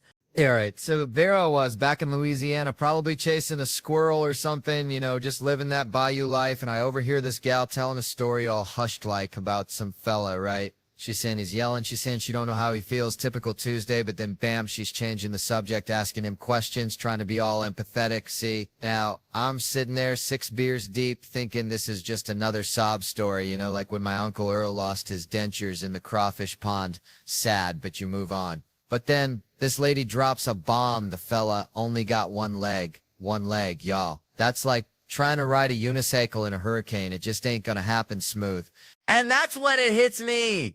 This gal was hiding the leg situation. Like she was trying to sell a used car with a busted engine, just glossing over the details, you know? Suddenly, I'm picturing this poor dude back at his place, and I ain't gonna lie, my brain went to a dark place, like one of them back roads you ain't supposed to drive down after midnight. I started thinking about the logistics, if you catch my drift, like that's extra room, like them suicide doors on a Lincoln Continental, you just move the stump, bam, instant access. I felt terrible, y'all. Like I just kicked a puppy, so I tried to apologize, buy him a Bud Light. but he just huffed, stood up on his crutch, and hopped off, probably to go think about life and stuff, you know? But hold on, this ain't all doom and gloom, 'cause later on, back in college, and not too long after the crutch incident, as I call it, I was at a Jello wrestling party, 'cause that's the kind of sophisticated stuff they do in Louisiana. And this dude comes up to me on the staircase out of nowhere, and he's all, "Hey, aren't you in my physics class?" And I ain't the sharpest tool in the shed, especially after a few rounds of Jello. So I was like, I don't know, maybe. Turns out we were in physics together, but I was too busy trying not to get slimed to notice, so we start sitting together. He's a nice guy, kind of smart and good shape, likes to party. All right. Settle down, y'all. Let me tell you something. V, grew up in Louisiana, right? Place flatter than a pancake, more humidity than a frog's armpit. I had this buddy, Earl, bless his heart. Earl thought he was a Ninja Turtle. Not like the cool kind, like the sewer rat kind, you know? Always wearing green, heading in the ditch, eating whatever crawled by. Now Earl, he was convinced he was saving the city, even though the biggest crime we had was Mrs. Higgins' cat stealing Mr. Thibodeau's shrimp. Yeah, let me tell you something. Growing up in Tickfaw, Louisiana, we had this dog, right? Old Blue. Bless his heart, dumber than a bagged egg hammers. Used to chase his tail till he threw up, then try to eat it again. But Blue, he had this one trick, seeing a car coming a mile away like he had radar or something. Reminds me of my girlfriend in true crime. I swear she's obsessed with serial killers like Blue was with his own rear end. I mean, her Netflix queue is just a parade of Manson, Bundy, Dahmer. It's like a horror movie marathon every night. It's nuns getting off, hookers disappearing, kids. Well, you get the picture. Then she watches Great British Baking Show after like a palate cleanser after a feast of darkness, which I find so goddamn terrifying. All right, folks, let me tell you about my Uncle Earl. Bless his heart, used to collect dryer lint, right? Not just any lint, mind you. Earl only collected lint from his underender, said it was like harvesting tiny, fluffy memories of his day, you know? Anyways, Uncle Earl, God rest his soul, he'd always say, Theo, life's like a lint trap, catching all the weird stuff. But it's what you do with that weirdness that matters, and Lord have mercy, he was right. That brings me to Joe Biden, bless his heart. Old Sleepy Joe seems like he's collecting weird moments like my Uncle Earl collected lint, you know? Just piles them up. See him with Greta Thunberg? I'm predicting awkwardness so thick you could spread it on a biscuit, that's a fact. He'll be whispering sweet nothings about the ozone layer. She'll be glaring like he just single-handedly melted the North Pole. It'll be a YouTube goldmine here. I'm telling you. And Asians, now there's a group, y'all. Smartest folks on God's green earth. They're building iPhones while the rest of us are arguing about politics on Facebook. That's a fact. I'm practically an Asian supremacist, if that's a thing. I ain't hating on nobody, but them Asians are just out there hustling. They deserve a little credit. Except I saw a fellow on Twitter saying racist stuff to Asians on his iPhone, and I was like, hold on, at least have some respect for where that stuff comes from. You're right there next to the damn children making the electronics. It's like being circumcised and then complaining about the doctors. I'm telling you, folks, that's the kind of respect that we need in this country. Man, I swear growing up back in Tickfaw, Louisiana, we had this old dog, Cletus. Dumber than a box of rocks. Bless his heart. Cletus used to chase his tail so hard he'd spin himself right into the damn ditch. You know, like those folks who just got to get kicked in the face because they watch the foot come in. Like Cletus saw that tail and you know he'd bite it again. Reminds me of this dude I saw getting booted, right? He looked at us after like, did y'all see that? Needed validation for being an idiot. Now, I ain't one for kicking. I'm a fist kind of guy unless, hear me out, unless you start stretching before a fight. You stretching them out. So I was at this crawfish boil back home, right? Uncle Bobby, bless his heart, tries to deep fry a whole watermelon. I swear to God, he saw it on Pinterest. Anyway, it explodes like a damn grenade, watermelon shrapnel everywhere. Nobody gets hurt, just covered in sugary goo and regret, mostly Bobby's. Reminded me of this one time I wrestled a gator at a church camp. Don't ask. But it got me thinking about the Travel Channel, which, yeah, they call me a professional fun seeker. Sounds like something a robot would say after its programming goes haywire. I'd rather be called professional dumbass because at least that sounds like me. I ain't fought no bear despite what the internet says, though I did once try to teach a possum to play the banjo. That's a story for another time and another bottle of sweet tea, but the Travel Channel's website is worse than dial-up internet at a Walmart parking lot. All right, folks, so growing up in Louisiana, right, we had this one neighbor, Cletus, real character, always wore a coonskin cap. Even in July, looked like Daniel Boone went bankrupt. started selling fireworks out of his trailer. Anyway, Cletus was convinced aliens were stealing his garden gnomes. Like every week, another gnome gone, vanished, and he'd blame it on them dang space critters. Now, I ain't saying Cletus was wrong, but he also thought Mountain Dew was a health food, so, grain of salt, and it reminds me of these new Nazis popping up, acting like they just discovered hating folks. See, back in my day, Nazi was just something your mom called you when you wouldn't clean your room. Like, Theo, you're being a real Nazi about these Legos, not some actual belief system. These new ones, though, they got this whole thing about Jews ruining everything. And I'm like, hold on a dang minute. My wife, Anna, she's Jewish. I married into this thing. I got the official decoder ring. I know the truth. And let me tell you, blaming the Jews for everything is like blaming Cletus's missing gnomes on the aliens. Maybe check the raccoons first. Speaking of Anna, I was telling her the other day, I said, honey, we've been hitched for like 3.5 years now. You cool if I still crack jokes about you on stage? And she just shrugs and says, yeah, go ahead. Just don't say I'm a bitch and you don't like me. I almost choked on my sweet tea. The bar is so low. It's practically underground. I mean, that's it. That's the limit. A show about how I hate my wife would be a damn disaster. It'd be like a men's support group hosted by John Voight and Alec Baldwin. Yikes. No thanks. Truth is, Anna is a bitch. A dynamite 5-foot Jewish bitch, and I love her to death. We're polar opposites. She walks around like she's immune to opinions, doesn't give a hoot what anyone thinks. It's beautiful. I, on the other hand, need everyone to like me all the time. It's exhausting. She says being with me is like dating a mayor running for the Mayor of Nothing award. We went to Best Buy the other day to get a TV. Didn't even get the TV. I was too worried the sales guy would be mad. So I bought an HDMI cable just to smooth things over. Anna's standing there, stone-faced. The guy asks if I have a Best Buy rewards card. I say no, but I wish, and she just walks off full-on Blair Witch style, disappears into the laser printer aisle. I'm left standing there like a dang fool. The guy tries again, want a rewards card? I say no, even though I just implied it's my greatest desire, 'cause I'm picturing telling him I'm trapped in a loveless marriage with little Miss Jesus Christ, who won't let me achieve my true potential. So one day I'm gonna leave her and finally get that dang rewards card, and she's all like, Jesus Christ, Theo, you're never getting that rewards card. See, that's the Catholic versus Jewish thing. I was raised Catholic, she was raised Jewish, two different worlds. We were talking about it the other day, not about kids though, 'cause we ain't having those, everyone always asks. And I'm like, I don't know, never is a long time. 14 years ago, I smoked cocaine the night before college graduation. Now I'm afraid to get a flu shot, so who knows what tomorrow will bring. Maybe I'll finally get that Best Buy rewards card after all. All right. So let me tell y'all something. Growing up in Louisiana, we had this old beagle named Blue, right? Dumber than a box rocks, but loved him to death. This dog, I swear, thought his own farts were a gift from God. Chase his tail round and round, snapping at that phantom smell like he just cornered the Easter Bunny. Reminds me, kinda, of how folks are treating this whole AI thing, Sniffing around something they don't understand, thinking it's gonna solve all their problems, when really it's just gonna leave them gagging on its digital flatulence. I'm telling you, this AI stuff, it's, like when my cousin Earl tried to make moonshine in his bathtub, sounded good on paper, ended up with a whole lot of nothing but regret. In a bathroom that smelled like burnt tires. See, everybody's talking about how AI is going to revolutionize education, personalized learning, make every kid a genius. But I'm looking at it like Earl's bathtub moonshine. A lot of hype, a little bit of potential, and a whole heap of things that can go sideways real quick. They say it's going to adapt to each student's pace, give them custom tailored lessons like some kind of learning concierge. But I'm thinking, what happens when the AI gets bored? What happens when it decides little Timmy needs to learn about the mating habits of the Bolivian tree lizard instead of fractions?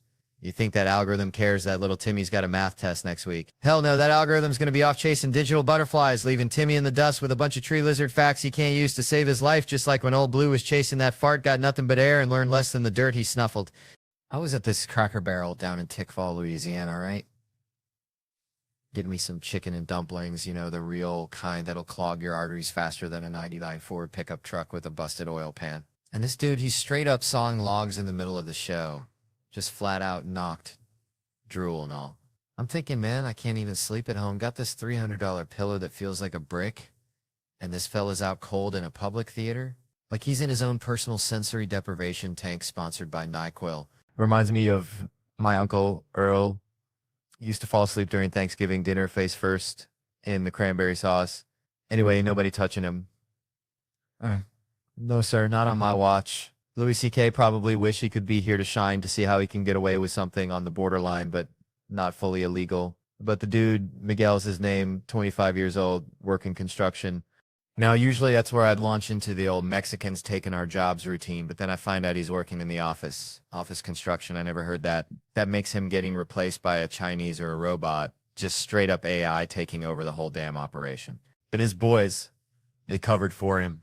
Said he was up all night arguing with his girlfriend, probably about some high stakes Scrabble match or who gets to pick the next song on the jukebox. He bought his ticket himself and he is using it. You know, I haven't slept like that since I was a kid. And the only way I could do that was by going to the church on Sunday. And I know the dude shit in the stalls without any worry. And sleeps right in front of Jesus on Sunday. But I'm thinking, here's this dude, Miguel, living the dream unconscious and carefree, while I'm up here battling insomnia like it's a goddamn UFC fight. We even dimmed the lights, played some spooky music, felt like a damn exorcism was about to go down, except the demon was just exhaustion. I even yelled, La Policia. Miguel didn't even flinch.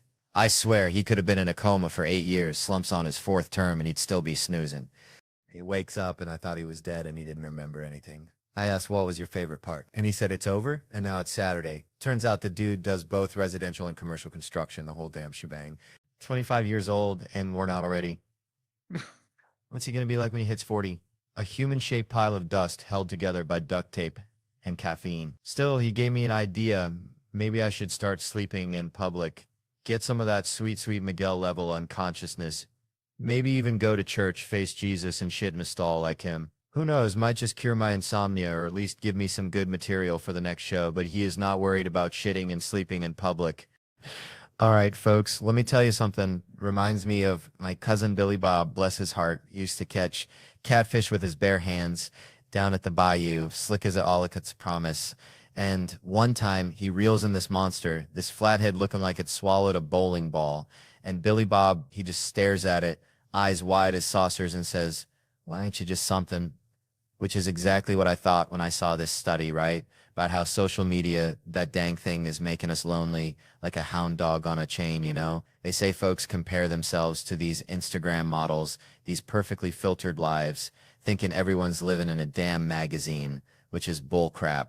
Because I'm pretty sure half of them are using so much Photoshop they look like aliens trying to pass as humans at a Walmart convention. And it's making them feel bad like they ain't good enough, which is a dang shame, because everyone's got something special, like my Aunt Mildred's potato salad. Looks like roadkill but tastes like heaven, so they're feeling left out, disconnected, like a landline in a cell phone world, and spending all their time online, looking for likes, instead of actually talking to folks face to face. Real human connection, like a hug from your grandma after a long day of shoveling manure.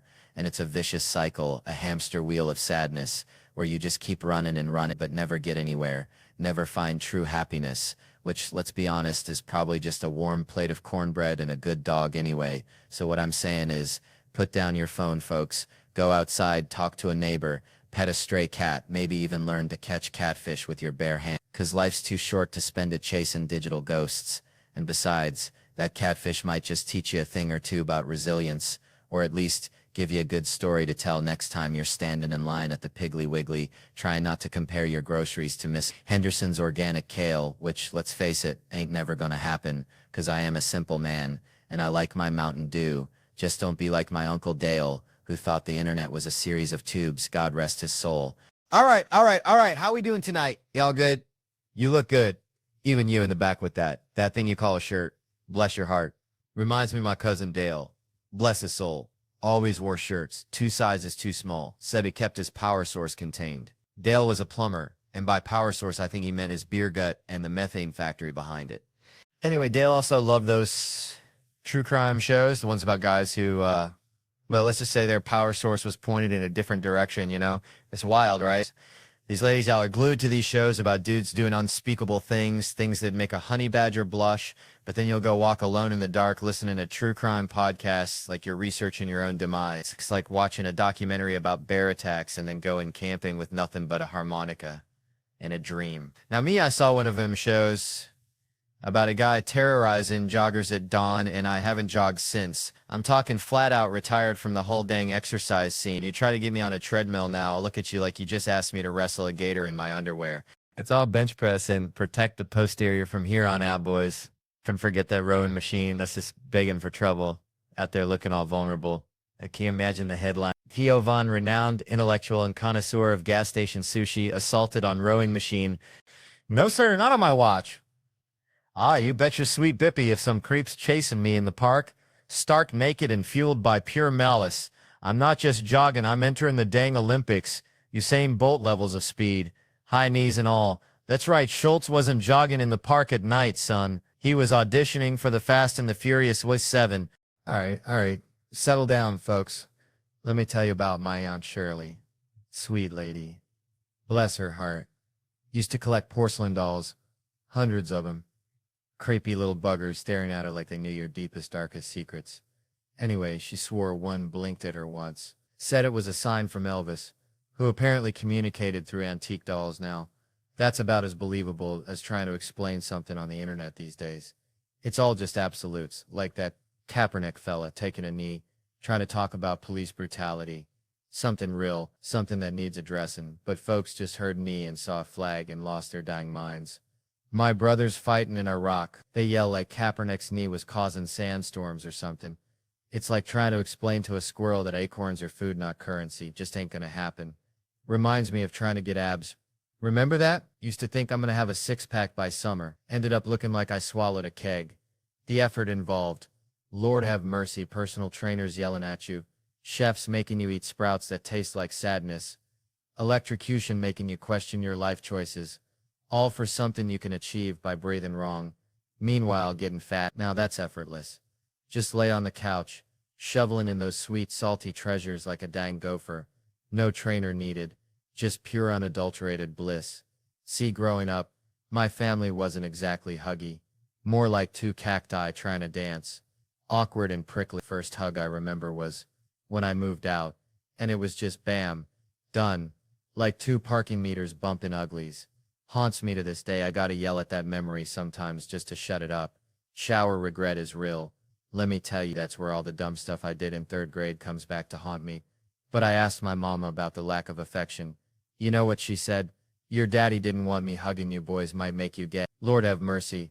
That's like saying, eating grits will make you speak Cajun. It's just plain wrong. But she was protecting him. See, he was afraid of raising sissies. So he sacrificed our hugs for the sake of machismo. It's twisted, I know, but hear me out. That's family, right? My dad was trying to improve on his childhood. Probably grew up in a barn where affection was a sign of weakness. So he took it from don't change his diaper, let him wallow in his own filth, to no hugs or else. And maybe, just maybe, if I ever have a kid, I'll take it one step further. No drama class. I'll yell, not 'cause I hate drama. Well, maybe a little, but 'cause I'm improving on my dad's childhood. Keeping the grit. Tossing the hug phobia, you know? It's not homophobic, folks. Daddy issues. Manifested as a deep-seated fear of velvet costumes and interpretive dance. Unless we at Fame High School. Then throw cottage cheese at everybody. All right, folks. Let me tell you something. Growing up in Possum Trot, Tennessee, population smaller than a Walmart on a Tuesday night, we didn't have no fancy math groups. No Blue Angels flying high. We just had smart kids and the rest of y'all. And I was definitely hanging out with the rest of y'all. Probably eating a moon pie and trying to figure out why the sky was blue, which, you know, is a deeper question than any algebra equation. I swear it makes you think about stuff like how we're all just dust particles floating in the cosmos, kind of like those folks on Law and Order, always finding dead bodies in New York, which I gotta say I love that show, especially the one where the dude is unloading crates while the detectives are asking him about a triple homicide. Like, sir, your neighbor's been murdered and his cats are missing. And he's like, yeah, Tony Ramirez, Tuesday's box of bananas. I tell ya, that reminds me of my Uncle Billy, who wouldn't stop whittling even when a tornado was coming. Said he had a wood spirit to appease anyway. Law and Order's just comfort food. You know, same story every time, like them Dollar General cookies that are always a little stale, but somehow you still eat 'em. And then there's Jerry Orbach, Lenny Briscoe himself. That guy was a legend. I miss him more than I miss my Aunt Mildred's potato salad at Thanksgiving, which, let me tell you, was a culinary crime against humanity, bless her heart. Jerry was the best. Always had that dry wit like a good shot of moonshine on a cold night. And then he went and died. And get this, they gave his eyeballs to 2 different New Yorkers. 2 different people walking around with Jerry Orbach, looking out at the world. Imagine the pressure. I mean, what if one of them starts making those little wisecracks at crime scenes like, looks like someone didn't pass their final exam. That'd be something. Or maybe they both fall in love. Like some kind of bizarre rom-com. Love at first sight. New York. Two strangers meet, who only share a pair of deceased detectives' eyes. He likes football, she likes stocks, but then they stumble upon a dead body and at the same time they both just blurt out, well, class dismissed, as they gaze into each other's Jerry Orbach-y eyes. Then growing up in Louisiana, you see some things. Like, remember old Clem used to wrestle gators down by the bayou, claimed he could whisper sweet nothings to him, but I swear I saw him bribe him with day-old donuts. Anyways, it reminds me of this time. See, I'm feeling myself, right? Thought I was all that in a bag of Zapp's potato chips. So this dude, he puts his hands on my face like he knows me, and I'm like, hold on, partner, we ain't that close, you hear? But then I see at the stance the crazy eyes like a possum cornered in a Walmart parking lot. I'm thinking, Kev, you're about to get socked. Better throw that haymaker, so bam, right in the kisser. Never punched a man in the face before. Felt like winning the lottery and losing your teeth all at once, so I'm hyped, celebrating like I just won a crawfish eating contest. All, yeah, bitch, you don't want none of this. Feeling like a real OG, you know, but then reality hits you like a catfish to the face. Jail time, one bed, one blanket. Suddenly you're offering bedtime stories, but then he tackles me mid-speech like a linebacker going after a toddler. I'm thinking, bro, I'm tiny. I got a low center of gravity like a bowling pin. I ain't going down easy, so I start uppercutting him, giving him the old Louisiana shuffle. He's losing, starts yelling for Thomas, his security guard, and Wayne, my security. This big old fella got Thomas pinned against the wall. Looked like he was trying to teach him the electric slide. I couldn't tell if Wayne was helping me or just enjoying a good squeeze. Didn't ask, didn't want to know. So then it hits me, Dallas, Texas. Getting arrested here is like ending up in a Nickelback concert. Ain't getting out till Tuesday. Gotta get out of here. Nate, my driver, bless his heart, he was OG. All right, gets the car, puts it on the curb, blocking everything. Never seen him so hyped like he's directing a bank robbery, telling people to stuff my head down so the cops don't see. That's when I realized Nate probably used to be a hitman or something. Then he snaps at me saying, Kevin, you got a career, movies, TV, you're throwing it all away for a street fight. Like I just bought a fidget spinner at a pawn shop. Then he's back to yelling about cops. We gotta go, but it's too late. We get locked up right there. Cleveland, I love y'all. Good night. And that's how I ended up sharing a cell with a dude who thought he was a heater on you. Man, I was just back in my hometown, you know, in Orange or Louisiana, population smaller than the number of teeth my Uncle Earl lost to possum wrestling. And this fella, bless his hair, tried to connect with me over grits at the Waffle House. Grits. Like, that's the best we got, buddy. But it got me thinking, see all these gigs, city after city, and folks are always asking, Theo, are people the same everywhere? And I tell you, some places are like a stale gas station burrito. Just plain wrong. But underneath all that, deeper than the mud on a gator wrestler's boots. Everybody, and I mean everybody, just wants to connect, you know? Like when you see a hound dog and you just know you got to give it a belly rub. It ain't about the language. It ain't about the fancy cars or the teeth. It's just that human or canine urge to link up. And when you got chemistry with someone, that real stuff, it's like finding a $20 bill in your grandpa's overalls. Pure gold. Do you want to hang, maybe date, maybe even, and I ain't judging, maybe you want to bury him 18 miles west of Lake Worth and get a little thrill every time you drive by. We all have our things, right? But sometimes, Lord have mercy, sometimes there ain't nothing there, like trying to make sweet tea with salt water. I'm checking in at this hotel the other week, see, and this dude behind the counter, he hits me with the small talk shotgun. Where you from? Los Angeles, I say, hoping to shut it down quick. But he's like, oh yeah, I got family in Denver. I'm thinking, dang, what are the odds? Then he drops the bomb. Yeah, they got a furniture store. I'm trying to be nice. I like to sit on furniture. All right, West Palm Beach, or is it Palm Beach? Either way, it's hot. Just like that time my Uncle Buster tried to deep fry watermelon at the county fair. Total disaster. Speaking of disasters, someone back there yelled pressure, but they don't even know why. What in the tarnation? It's like asking a goat to explain quantum physics. Ain't gonna happen, folks. You know, I once asked my Aunt Shirley what the capital of Nebraska was, and she said tractors. True story. But this woman, she's right up there with Shirley, bless her heart. Big Latino fellow over here, though, looking sharp. Oscar, they call him. Probably gets all the Cuban votes just by going up. Head held high like a pelican looking for a stray fish. 6'3", built like a brick outhouse, as my grandpa used to say. And that hair looks like it was sculpted by Michelangelo himself out of Lego bricks. Poor bald guy next to him is probably ready to throw his dentures at the stage. Now, this woman, she's with Oscar, his girlfriend, at 28. Honey, back in my neck of the woods, you ain't married by 28. They start whispering at you like you got a third eye or something. But she's Colombian, you know, different rules apply. It's like comparing a possum to a raccoon, and they both dig in the trash, but they got their own ways. Yeah, Colombians, they got arepas, right? That's it's just a claim to fame. Oh, and that sniff? No, that ain't what you thinking, folks. Why, probably just a stray pollen particle from one of those fancy Colombian flowers, making them look like they're auditioning for a role in Scarface. Speaking of faces, this woman, the one who knows everything now, suddenly an expert, like she just downloaded the entire internet into her brain while we were talking about watermelons and bald guys.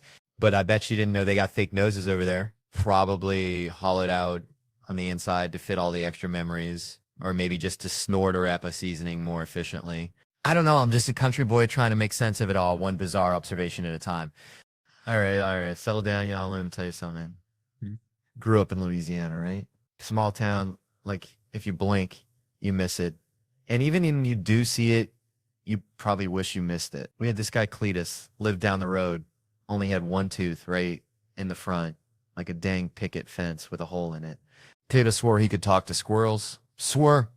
Said they told him secrets about where the best peckins were. Now, Cletus wasn't the sharpest tool in the shed, but he did have an opinion about everything, just like this lady in the front row here, bless her heart. You know, it reminds me of this whole teacher thing. I was never one to rag on teachers. No, I actually kind of liked them, probably because back then teacher porn was my go-to. Wrecked my after school. Every time my teacher, Miss Crabtree, even looked at me talking about you're in a lot of trouble. I'm thinking she trying to seduce me, not tell my mama I drew on the desk again. And now people ask me, Theo, you watch teacher porn? Well, yeah, but it's got to be the right kind of teacher. Nobody want to see some meathead from Staten Island. No offense to anyone from Staten Island, but you know what I'm talking about. But hey, let me ask you something. You ever look at a student, maybe a year out of high school, and think, maybe. Nah, just me. All right.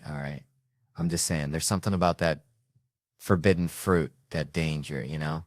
Like dating a PE teacher, they always walking around in sweatpants, giving you that look, thinking what could be. What am I supposed to say? I supposed to say like Staten Island, it's like stepping back into the 1950s. They probably haven't even heard of the Me Too movement yet, but what's the point there? The protection of people like that is almost non-existent. You go there and get eaten alive, say that those girls will wake up and not even realize how bad they played it off. That or they will be too busy complaining to remember I even said anything. You go there and end up with manic depression, ADHD, just one way to go when people are that far behind, I suppose. Shoot, during COVID, felt like trying to smuggle moonshine past a pack of bloodhounds just to get to Chelsea, Canada. You know, Chelsea's where the snow bunnies live, not that dang town in Massachusetts, although I hear they got good clam chowder, but I needed to carve some powder. See, Canada was tighter than a tick on a hound dog, folks. We're building walls higher than my Uncle Earl still. But then I saw Kevin on the gram prancing back and forth across that border like he owned the place. Thanksgiving dinner in Arkansas one day, maple syrup in Ontario the next. And this was during the 2-week quarantine, which, let me tell you, 2 weeks with my thoughts is like being trapped in a room with a rabid squirrel. So I called Kevin, bless his heart, and I said, Kev, I don't know if you're smuggling beavers or what, but I need your help. This lady needs her double blacks. And Kevin, he's got that smooth talk like a used car salesman in July. He says, Chelsea, sugar, no problem. I'll get you a gig on my movie. Behind the camera, in front. Heck, I'd play a moose if I had to. Just get me across that line. He promised paperwork, help, everything. Kept saying, I got you, Chelsea, I got you. And that's Kevin in a nutshell, ain't it? You ask Kevin for a favor, you get 3 I got yous faster than a hummingbird flaps its wings. And then you hear from him less than you hear from a dial-up modem these days. It's like waiting for rain in a drought. So we're honoring Kevin tonight, folks. A man who'd deny a privileged lady a ski trip during a global freakout makes you think maybe he's secretly saving the world one denied powder day at a time. Or maybe he just forgot, like he forgot to return my lawnmower 5 years ago. Either way, bless his heart. All right, so I went down to pick up my boomsticks, right? 2 of them. Kind of like that time me and Earl tried to catch a greased pig at the county fair. Only way more mowers. Had a shotgun too, but busted it the first day. Bless its heart. Thought I was getting that ka-chunk model, the one like in them westerns, but the fella done sold me the punt. Like a disappointed fart, you know? So I get there. This dude, Kevin, looks like a librarian who wrestled gators in his spare time. Tells me, Theo, brother, can't give you your pew-pews. I'm like, say what now, Kevin? He drops the bombshell. Paperwork's all jacked up. Bills in your wife's name. Trucks in the company's name. You're a ghost, son. Now, I started cackling like a hyena at a Tupperware party because all I could think was, damn, the system actually works. Felt safer knowing I couldn't get my hands on those things than if he just handed them over like candy corn at Halloween. Told him straight up, Kevin, this is beautiful, like seeing a squirrel water ski, but he just stared at me dead serious and said, oh, you're getting your damn guns. Suddenly felt like I was eating grits with a fork. Something just ain't right. Turns out Kevin, bless his heart, had a workaround. Called up my lovely bride. Told her to print out a blank lease. Write that I was renting a broom closet from her. Fax it over. And bam, problem solved. She about died laughing, said the place was booked solid with her imaginary yoga instructors. But she sent it anyway. Gotta love that woman. Got my guns. Love him like a stray dog. Loves a belly rub. See a gun in a movie. I'm calling Kevin faster than you can say sweet tea. Like when I off-Y, Agent Smith rocking that Desert Eagle. I had to have it. Kevin said California ain't playing that 50 caliber game, but he'd hook me up with a 40 and a workaround, bless his soul, and then tried to upsell me on an AR-15. Now, I ain't saying I'm irresponsible, but I did lose my Glock in the shower for 9 days. Felt like I'd lost a tooth or something. My wife, bless her heart, heard AR-15 and came storming in like a honey badger on bath salts yelling, is that some bitch trying to sell you another one of them? Killing machines. I told Kevin I ain't gonna be part of the problem. I'm gonna be the dang solution. No more lost guns, no more scared kids, just my Desert Eagle and a shotgun. She says that's the man I married, like I just cured cancer or something. Kevin asks if he's on speaker and then proceeds to tell me, in the event of an apocalypse, an AR-15 is the only way to protect my family. Like, Civ 6 are gonna give a dang about my southern charm. I couldn't help myself, I swear. I asked if he could get one with a bump stock. My wife promptly canceled my lease faster than a catfish can swallow a cricket. Guess I'll be sleeping in the doghouse with old Blue tonight. Bam! Worrying is just part of the mom package, ain't it? Like, I still get yelled at sometimes. Feels like I'm 8 years old hiding firecrackers for mama. And speaking of things you don't see coming, I got straight up attacked in Burlington, Vermont this year, which is like getting mugged by a yoga instructor, you know. Places like Birkenstocks and kombucha explosions. Everyone's blissed out. I thought I was safer there than in my own refrigerator, honest to God. Bernie Sanders could be the mayor of Niceville. That dude makes me think of when I'm arguing with a woman because I just know it won't work, but I've just got to lay my ideas on the table regardless. So post-show, I'm chilling with some funny folks, couple of beers, 2 blocks from the venue. When this fella approaches and you can just smell the crazy like a raccoon that's found a can of hairspray. Something ain't right. He glares at me and goes, University of Vermont. I'm like, nope. He says, master's degree? I go, you're colder than a penguin's pecker. Then he shouts, I want to beat the shit out of all of you. But he's eyeballing me like I owe him money. I gave him the once-over. Figured he was all bark and no bite. Like a chihuahua with dentures. Big mistake, because I turn to walk away and bam, he grabs my shoulder and smashes a pint glass on my dome like he's trying to make some dang glass blown. Turns out I misread the situation. Turns out I'm about as perceptive as a woodpecker looking for a car dealership. Now this dude bolts. Cops get called, and before they even hang up, I'm hollering to the bar, did y'all hear him call me Jew boy? And everyone's like, nah, Theo, we missed that. And suddenly I feel like Jussie Smollett's cousin or something. So they nabbed the guy, wasn't exactly an Olympic sprinter, and they got him crammed in the back of the cruiser. The cops are picking glass out of my hair, which, by the way, I'm pretty sure I was starting to get carded for less. And one of them asked, hey, smash a pint glass on your head. I said, could have been a pint. Could have been a whole darn menorah, officer. It all happened faster than a fart in church. All right. Then he's asking if I see spinning, and I'm all like a dreidel partner. It was a rough night. Felt like I was trying to parallel park in a hurricane. Finally, I had to fess up. Wasn't a hate crime, just some feller with a bad case of the stupids. They haul him away, and the bar manager turns to me all serious and says, just so you know, this never happens here. And I'm thinking, yeah, I figured it'd be pretty wild if they were like, oh, that's just Scott. Scott does that. Don't mind him. Man, I swear to y'all, my niece, bless her heart, she's got a mind like a bag of hammers, you know? Like, if you hang around her too long, you start thinking with your elbows, real talk. So we went on this family trip this summer, right? First morning, we're all chowing down on breakfast, and Isla, this little firecracker, she strolls in 5 minutes late, plops down, stares me dead in the eye, and says, hey, big boy, what'd you dream about last night, huh? Now everybody at the table is looking at each other like we're witnessing a Bigfoot signing autographs because she thinks we're all living in the same nightly sitcom, like some kind of synchronized sleeping deal, you know? She's 12 years old, and for 12 years she thought we were getting the same dream program every night like it's freaking must-see TV, sponsored by Ambien. But then I'm sitting across from her thinking, hold on, what if she's on to something? What if she cracked the code and we're all just characters in her subconscious Netflix original? So I lean in all conspiratorial, hey, did you dream that I was locked in a trunk wearing a banana hammock and singing Dolly Parton? My wife shoots me this look that could curdle milk like I just revealed the ending of The Sixth Sense at a funeral, and Isla kicks me under the table. I'll talk to you after breakfast, Uncle Theo, all serious like she's debriefing a secret agent after a mission gone sideways. Later that day, we're heading out for some snorkel action, cruising on the boat, and I see Isla gazing off at the horizon, looking all pensive. She's pondering the mysteries of the universe, you know, a real Kodak moment. So I sidle up, ready for that heartwarming parent-child connection. Hey, baby girl, what you thinking about? She turns around, eyes all lit up, and goes, we should get tattoos. I swear sometimes I think this kid eats nails for breakfast. All right, folks, let me tell you something. Growing up back in Louisiana, we had this rooster, right? Meanest son of a gun you ever did see. Named him Secretary because he pecked at everything. Even the postman picture that a rooster hating on official mail delivery makes about as much sense as kale smoothies. Anyway, that rooster was a jerk, just like my luck on the road sometimes. 8 years back, I was a youngin' hitting the sauce a little too hard. Stand up in Seattle, trying to woo a girl, but her friend, oh Lord. Every 30 seconds, not interested, then she could do better. Escalating like a bad banjo solo until she drops the bomb. You're very unattractive, and me drunk, I blurt out, get some more Botox, you lizard.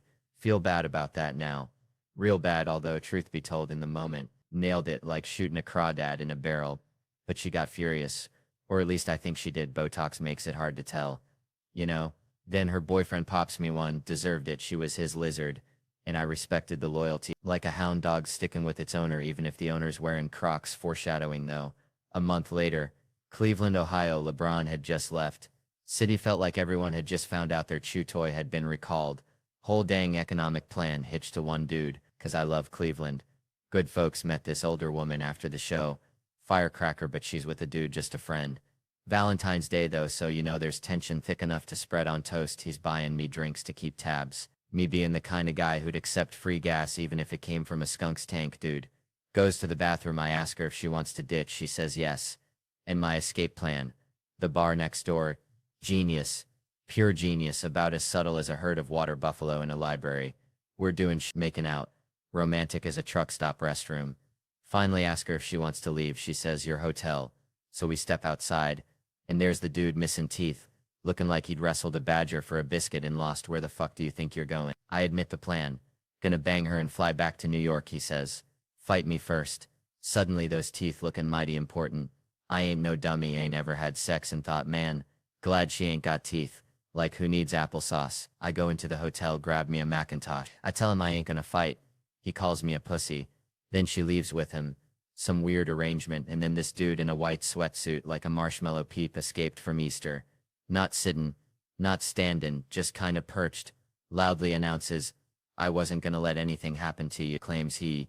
Police is this. Not a cop, but a vigilante. The white knight drunk me's like, hell yeah, this guy's legit with a name, protects downtown Cleveland. Been stabbed twice, does it 'cause he loves Cleveland. Crazy but loyal, like a squirrel trying to bury a nut in concrete. Horrible trade for LeBron, but loyalty, you know? We stroll past the club, he sees my poster, says he could never do comedy. I say I could never do illegal and strange and alarming. A mutual admiration society asks why I don't have a Valentine. I say life choices and career. He says, me too. We're practically twins. Just one wears pajamas and the other tells dick jokes. He walks me back, says he's coming to the show. Exchanges information 'cause you gotta network even with superheroes. Wake up next morning, hangover the size of Texas. White knight email, gotta be him. Don't know that many, says he can't make the show. Sincerely, your new friend and fan, the White Knight Joshua. Makes me happy. Jews underrepresented as superheroes. Like finding a vegetarian at a barbecue. Emails bounce back, he's like Batman disappearing into the shadows via email. Years pass, then bam. Another email. White Knight subject line. I reply, saw you on Conan, he's still out there. Then comes the kicker. He's married with a kid. Living in the suburbs. Traded white knighting for minivans. And soccer practice. Traitor. I tell him I'm in Naples. He says Italy. I say, yeah, guess even superheroes gotta grow up and face the fact that sometimes the real battle is getting the kids to eat their dang vegetables. Ain't that the truth? Man, let me tell you, I can't do those books on tape. Nah, not my jam. People try to make it sound all interesting with the voices and the up and down talking. It makes me want to crawl out of my skin because I'm thinking, this guy thinks I'm a friggin' idiot, you know? Like they're reading it like, and then in 1862, read it like a bailiff, man. You know the deal? I remember one time this bailiff read this thing, said the arresting officer asked the defendant where he was coming from, and he stated, in Boston, and I was like, whoa, hold on, that's not how I said it. I was hammered trying to remember. He asked where I came from, and I was like, fuck it, Boston. And the cop goes, fucking Boston? You want to get out of the car? I wasn't a jerk, though. I was standing there. All these people who mug folks were laughing like, this guy's sticking it to the man. So then he's like, we pulled the defendant over, repeatedly asked him to stay in the car. He got out, threw his keys at my feet, and said, lock me up, I'm fucked up. It was hilarious, right? Remember that dude who'd take his shot, and whenever anyone puked, he'd stand in the corner facing the wall. We called him Blair Witch. Everyone got there eventually, so I'm crying, laughing, gagging as I tell the story, and my girl's like, where do they find these people? That sent me over the edge, man.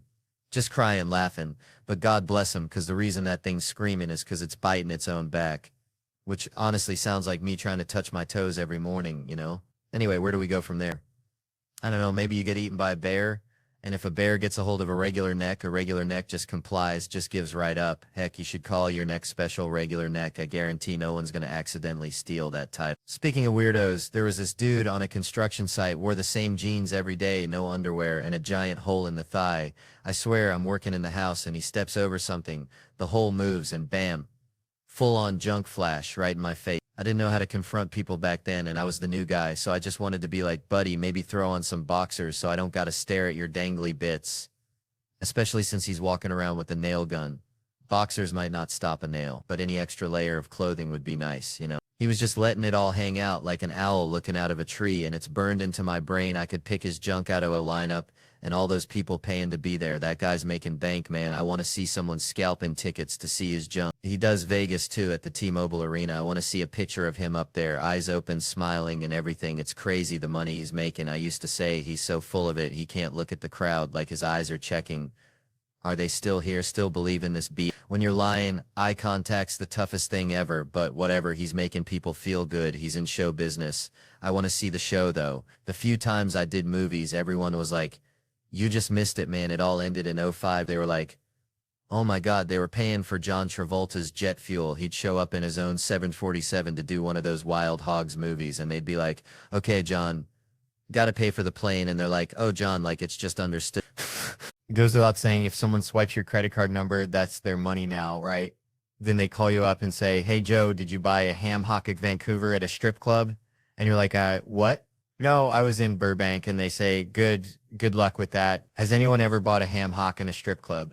Man, you've given me every piece of the elk except that I've got some ham hock for you. What do you fantasize about doing to the credit card thief, though? Oh, just running, just getting the heck away. I don't want to hurt him. The guy's hurt by life, so damaged. I just want to get gone. I always picture those scammer folks, and I have a giant roll of duct tape, and I just put it on their mouth like a cartoon, not like Speed, more like cartoon level. I put it on their mouth and go, And the last one comes up and over their head, the rest of the roll hanging down awkwardly, and I just go back to eating, and they got to sit there and slowly peel it off. The only way I could get through that basketball game was if I already told my wife the guy annoyed me, and then I'd just egg him on. Why doesn't he play him? And she'd start kicking me under the table because she was laughing.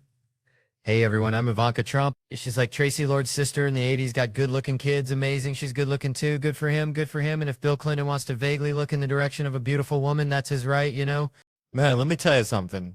Growing up in Louisiana, we had this neighbor, Mr. Thibodeau, smelled like catfish bait and regret, always wearing a wife beater, even at church, right? Anyway, old Thibodeau, he thought he was a comedian, told jokes that would make a scarecrow blush, but he had this one about a crawfish walking into a bar. Nah, I ain't telling it. It's terrible.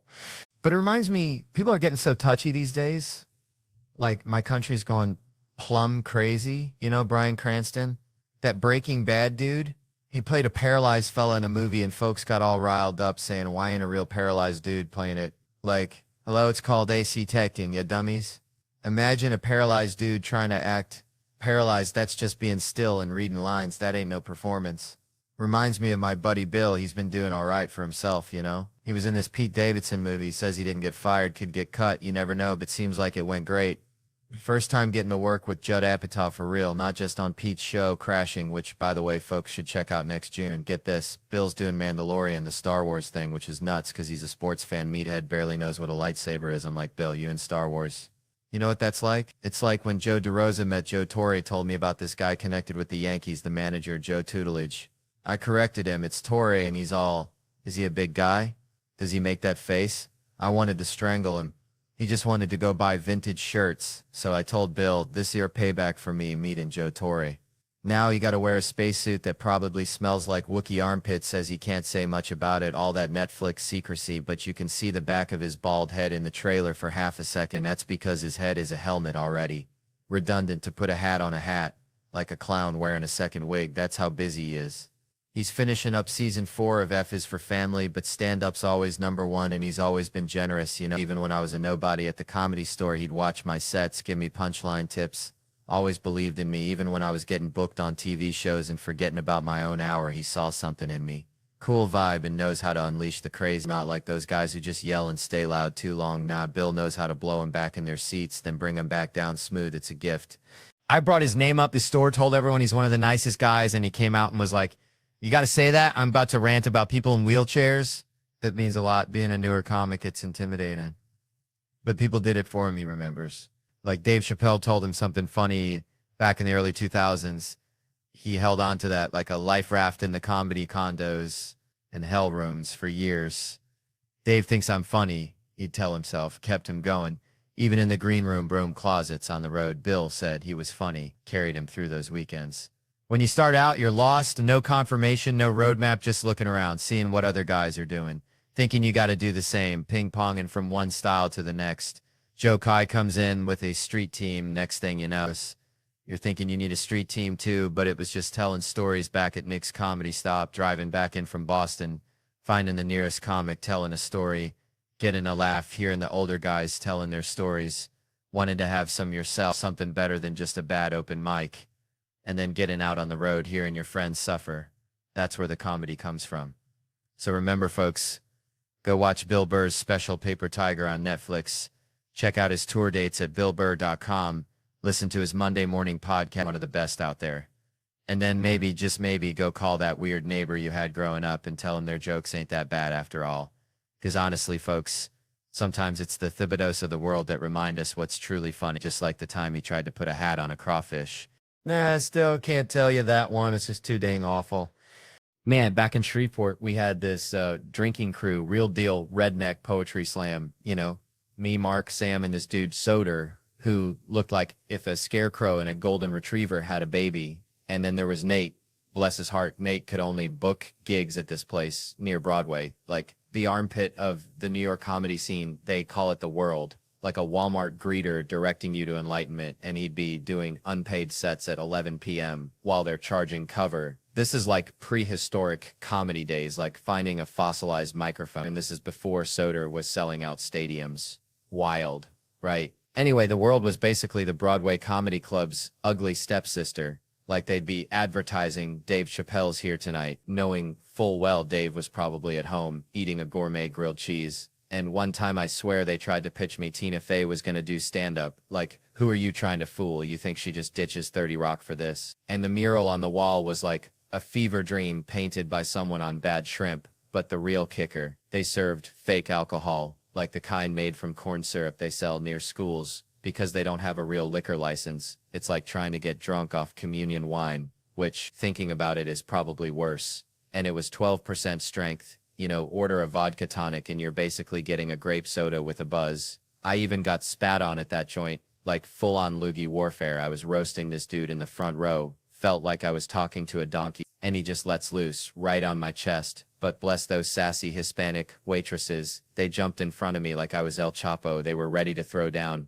And Chris Murphy, the man's a saint. He walked me out like I was fragile, said he's waiting for you, pal. And the first threesome I ever had was a direct result of getting spat on, though. 2 girls in Philly saw what happened, said, screw that guy. Come on, let's go drink. So we went out drinking, had a threesome. The details aren't fit for conversation, but you get the idea. It was a different kind of spitting story, let's just say. And my cousin, he's a simple guy. He says, you left with those 2 chicks.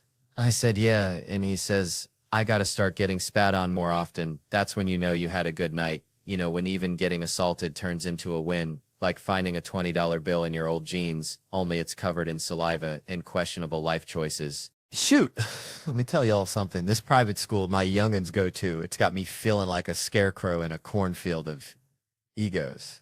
Standing there thinking, dang, do they even know I used to sell out comedy shows faster than sweet tea at a Klan rally? I ain't bragging, I'm just being honest. Like that time I found a 2-headed squirrel in my backyard. Weird, but true. Anyway, I'm as humble as a hound dog in a mud puddle, but even a blind squirrel finds a nut sometimes. And these folks gotta act like I'm just another John Deere tractor in the parking lot. So picture this, I'm dropping off little Kevin Jr., and the teacher swarm might escalade like flies on a honey wagon, right? Mrs. Henderson, bless her heart, comes tapping on the window, all smiles like a possum eating a persimmon. Mr. Hart, she chirps, the annual school fair is coming up and we were hoping you'd consider being our greeter. Now I waited, I gave her the old are you smoking crack in your tea stare, but she just blinked back like a newborn calf. Greeter? Me? Kevin sold out stadiums? Hart? I ain't hating on greeters, mind you. They're the unsung heroes of retail. Like that Walmart fella that once greeted me so hard I thought I'd accidentally wandered into a gospel revival. Dude slid into my field of vision like he was butter on a hot biscuit, yelled, "Welcome to Walmart, you here to get you some stuff?"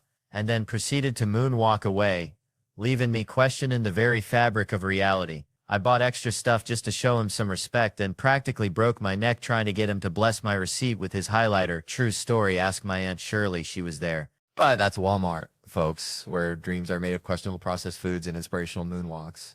This is a fancy pants private school, the kind where they serve organic kale smoothies at the Bake Bay. I was selling out arenas plastered on billboards bigger than my Uncle Ray's double wide, and they want me to say howdy, folks, next to a petting zoo. No, sir.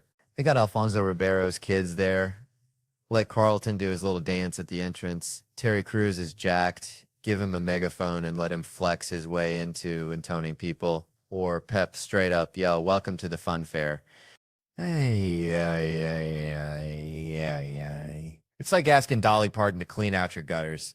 Sure, she's probably got a heart of gold, but there's folks fair suited for the job, you know? I'm like a champion bull rider being asked to herd chickens. Somebody ain't quite thinking right. All right. All right. Settle down, folks. Let me tell you something. Grew up in Louisiana. See, around these guys who thought camouflage was formal wear, you know? I had this buddy, Earl. Sweetest guy, but dumber than a box of rocks. One time, Earl swore he saw Bigfoot riding a lawnmower down by the bayou. Swear to God. Earl believe anything. But you know what Earl wouldn't believe? Crime documentaries. Nah, he'd rather watch squirrels fight over a pecan. Yeah, I love him. Always have. Even had a date once. Beautiful girl. Real sweet. Until she dropped the bomb that her daddy was all over the John Benet Ramsey case. I swear I forgot all about the date. Just peppered her with questions about the case. Poor girl probably thought I was a weirdo. No second date, naturally. Always wanted to solve a crime, though felt like my calling, kind of like how Earl felt about Bigfoot. So a few months back, I'm home from touring, recreating from shaking hands and pretending to care about other people's problems. I go outside and my rave for, blessed be its name. It's been violated. Not like a Gone Girl situation, but still, someone had rummaged through it. And get this, they left a hat, a freaking baseball cap. Aha! I yell like I'm finally catching a greased pig at the county fair. I'd been burglarized before, but this was evidence. So I run inside, grab my surgical gloves. Yeah, I own surgical gloves, don't judge. And a Ziploc bag. Dimmered something about Dennis Fong messing up the DNA in the OJ case because it got too warm. I wasn't going to be no Dennis Fong ruining evidence with the California sunshine. I carefully bagged that hat, CSI style, even though my car's interior looks like a hobo's backpack after a tornado. Then I stuck that sucker in the fridge, right next to the wilting lettuce, and my wife's leftover quinoa salad she keeps telling me is good. Called the LAPD, stood out front like Deputy Fife, waiting for the cavalry, thinking, don't worry, fellas, Vaughn's on the case. They show up These two cops looking like they'd rather be eating donuts ask, what's the situation? I tell them about the break-in. They ask if the window was broken. I told them, nah, I leave it unlocked now because these LA thugs gonna bust a window if I don't. And that's just rude. So they ask what was stolen, and I told them I have no earthly idea what's in my car. It's basically a rotating museum of forgotten sunglasses, old snack wrappers, and my wife's collection of crystals she swear keeps the demons away, but I suspect mostly collects dust under the seat. I say, but this time we gotta break in the case. I led them inside like I'm leading tourists through a creepy haunted house, pulled out the hat like I'm present in the Mona Lisa. He left his hat, I exclaim. Yeah. They're like, okay. I ask if they can run it through CODIS, like on Law and Order. Get a hit on the perp. They look at me like I'm speaking Swahili. Why would we do that? They ask. I'm floored because he committed a crime. They were like, barely.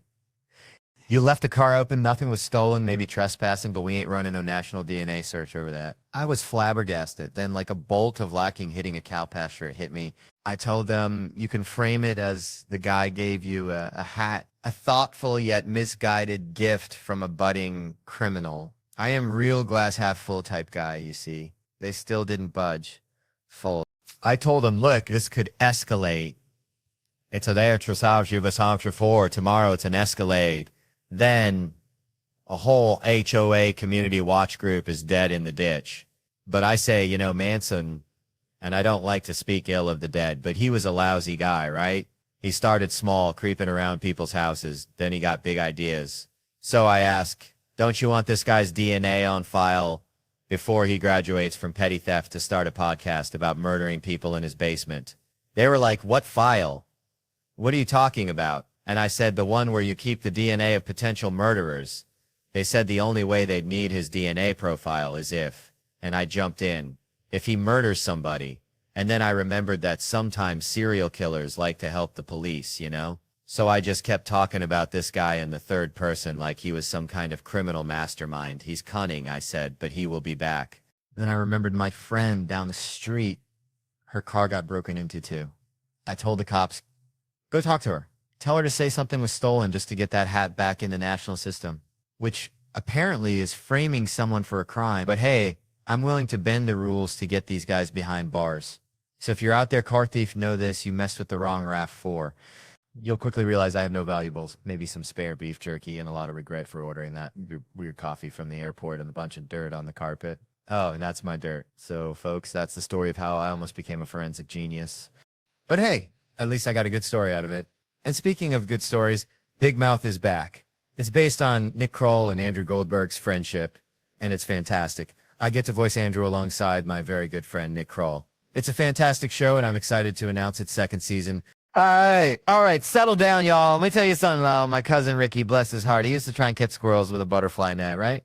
Butterfly net said he was going to train him to pull a little wagon like a gosh darn miniature Clydesdale team, and I'm sitting there thinking, Ricky, you're about as likely to train a squirrel as you are to teach a possum to play the banjo, but hey, that's Ricky. Reminds me, people laugh at folks' imperfections, their little stumbles and bumbles, you know, physical flaws, things you can see plain as day. And yeah, it's funny sometimes, like when I tried to wear Crocs to a wedding. Hilarious.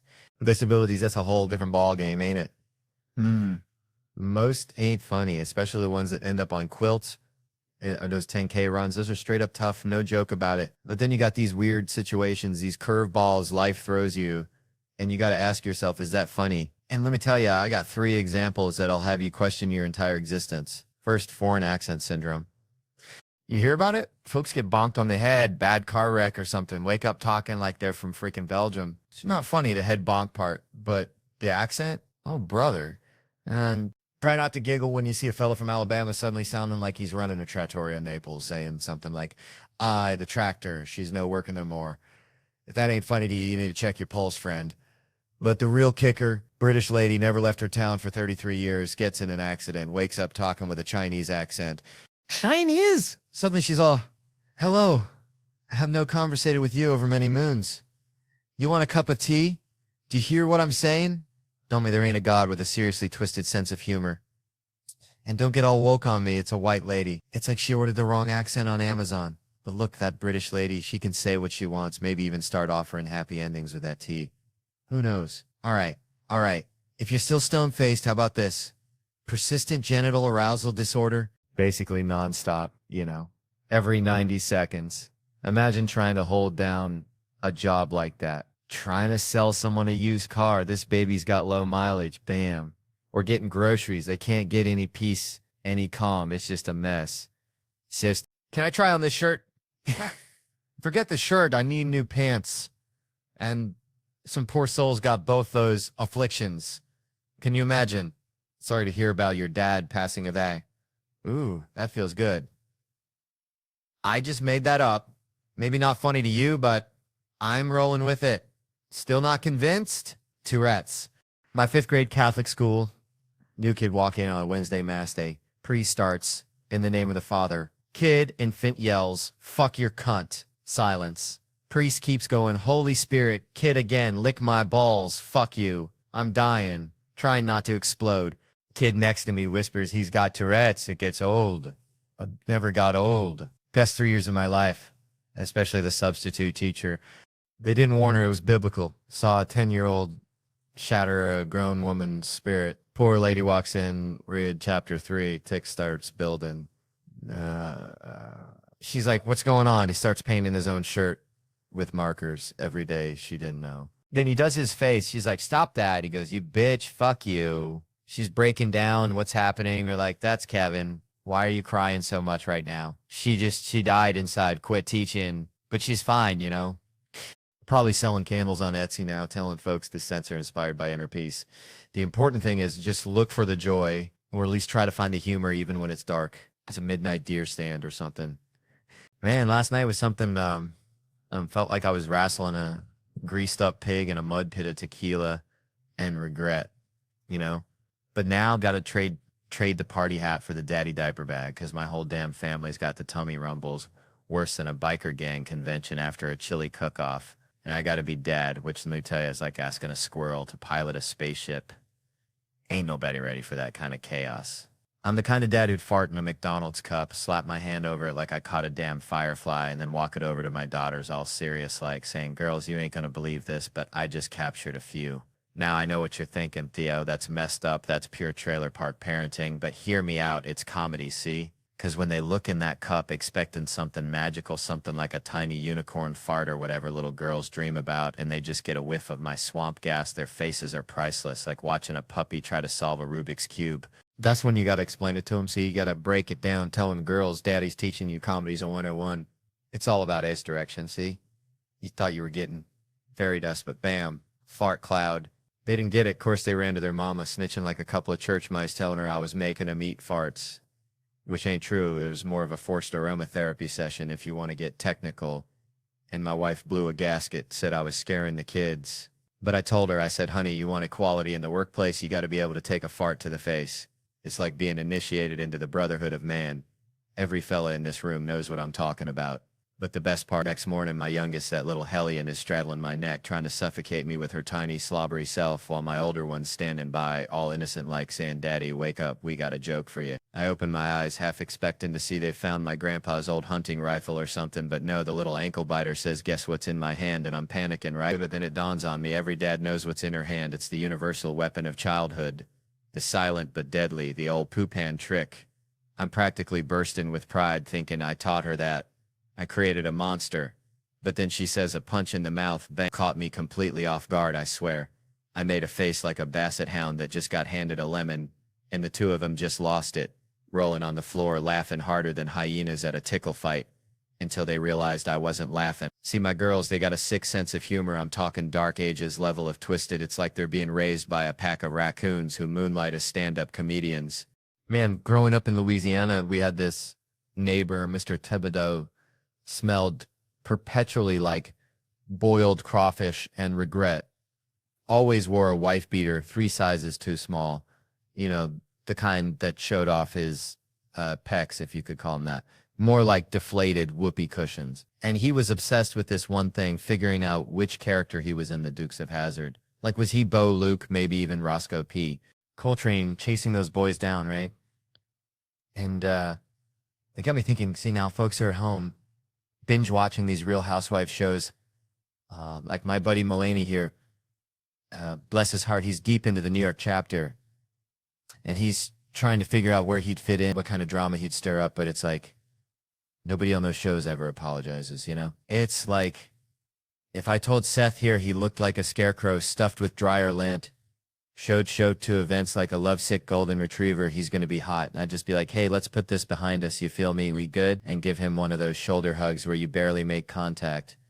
That's how them housewives do it, and it's wild because they're all so aware they're on TV. Like back in 2009, they'd be filming near like 1st and 70th, and they'd be arguing, right? And one lady'd be all, I don't want to share that. And the other ones be like, girl, we're on a reality show. Spill the sweet tea.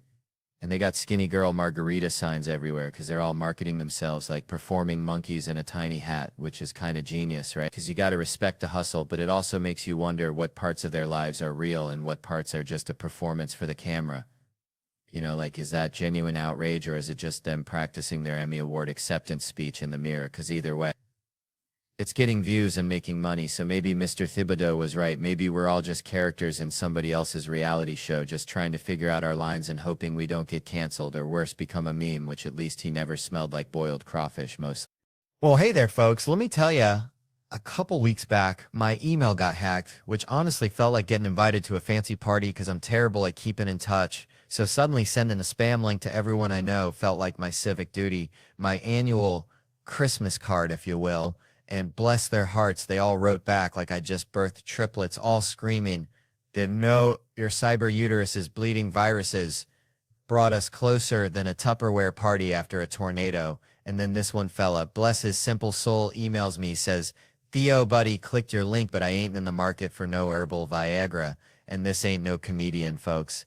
This is pure unadulterated West Virginia logic after 17 years of friendship. And it got me thinking, first off, who in God's green earth still clicks a spam link that looks like a $, had a baby with a swastika, and named it malware? I'm talking if HPV was a website, this was it.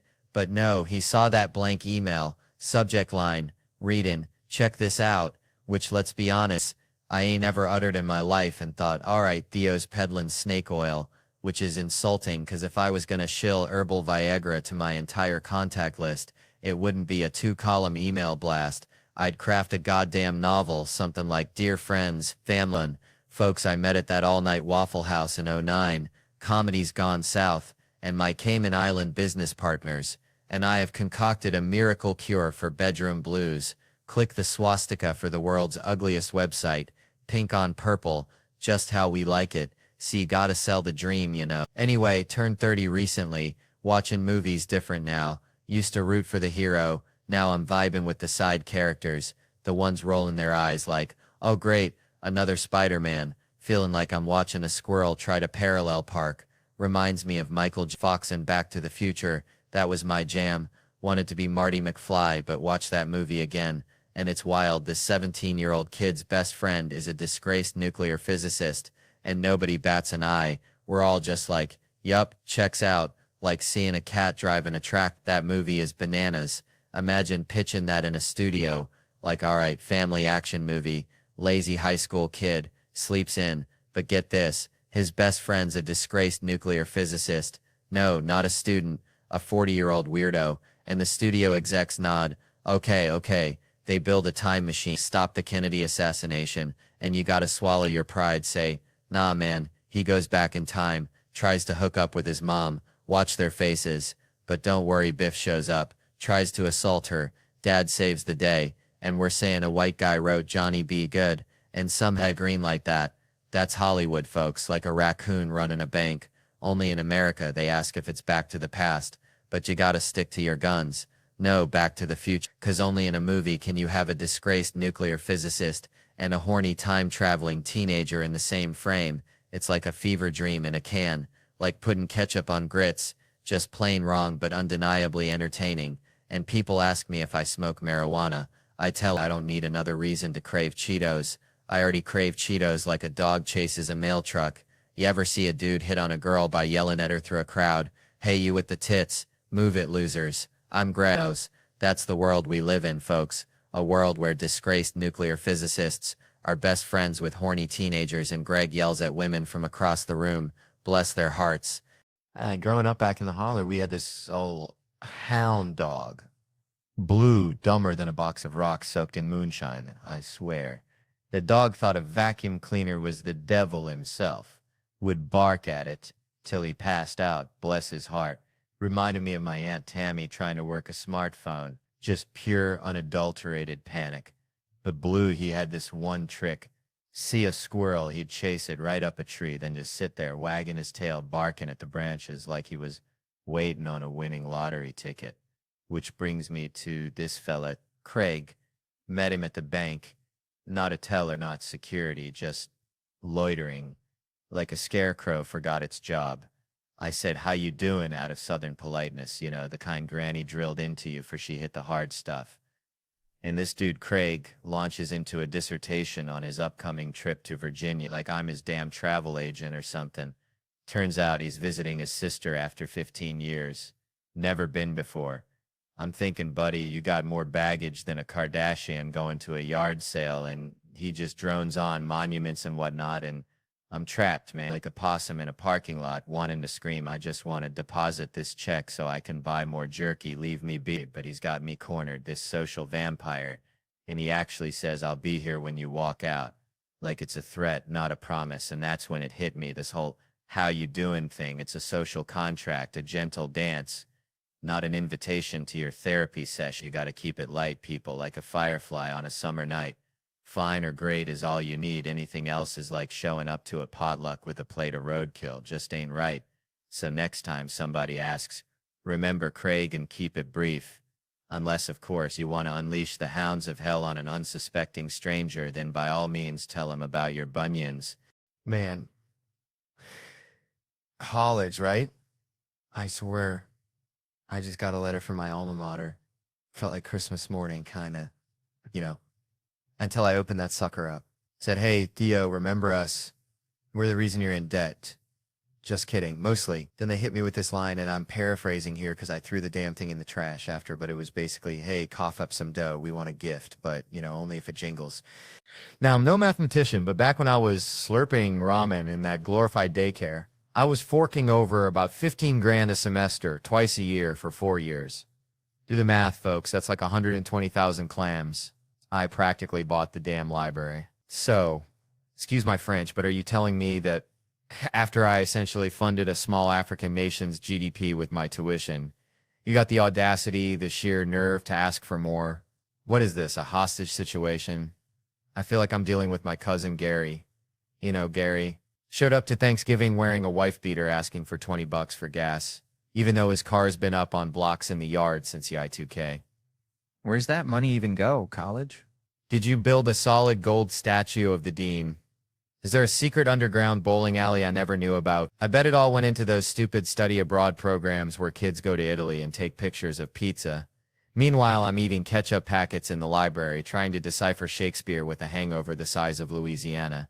I got buddies, they're all, Theo, be a good alum. Donate. They even wear the college t-shirt like they're still trying to impress their RA. Look, if you're a grown man still sending money to your old college, that's like still paying your ex-girlfriend's rent. She ain't coming back, buddy. You're just enabling her kombucha habit. That college, that's a $120,000 hooker and you fell in love with her. In the letter, they were all like, it's been a while since you donated. I felt like firing back. It's been a while since you housed and educated me. I thought we had a deal. I gave you my money. You gave me a piece of paper and a crippling sense of inadequacy, but they gave me this cinder block room, smelled like stale beer and regret, covered in a Reservoir Dogs poster and the first real heartbreak of my life and probably HPV. And that's it. That's the ROI? Man, what even is college? Seriously, somebody tell me, because I went and I still ain't got a clue. I was 18, looked like a thumb with hair, living like a Ninja Turtle on a diet of cigarettes, Adderall and Natty Light. It was a 4-year-long game show. Do my friends hate me or do I just need to sleep? But instead of winning money, you just lose a fortune. And the kicker? I agreed to this deal when I was 17, no lawyer present, wearing sweatpants with pizza sauce on the knee. That's gotta be illegal, right? They tricked me like Brendan Dassey on Making a Murderer. Pulled me out of high school, 2 guys in clip-on ties like, come on, son, do the right thing, sign here, you'll be an English major. And I fell for it. An English major. 120 grand so some professor could tell me to read Jane Austen and then I didn't. Y'all can laugh, but that's the worst financial decision I ever made, and I once bought a used jet ski from a guy named Bubba who claimed it was slightly haunted. All right, folks. So I was down in Loringer, Louisiana, right? Place so small, the Walmart's got a drive-through window for your prescriptions and maybe some crawfish etouffee. Anyway, my buddy Dale, bless his heart, he's trying to name his kid and he's stuck. He wants something unique, something that'll make his kid stand out. I said, Dale, you name that kid Refrigerator, he's gonna stand out. All right, stand out in the principal's office every dang day. But it got me thinking about names. See, like how important is a name, really?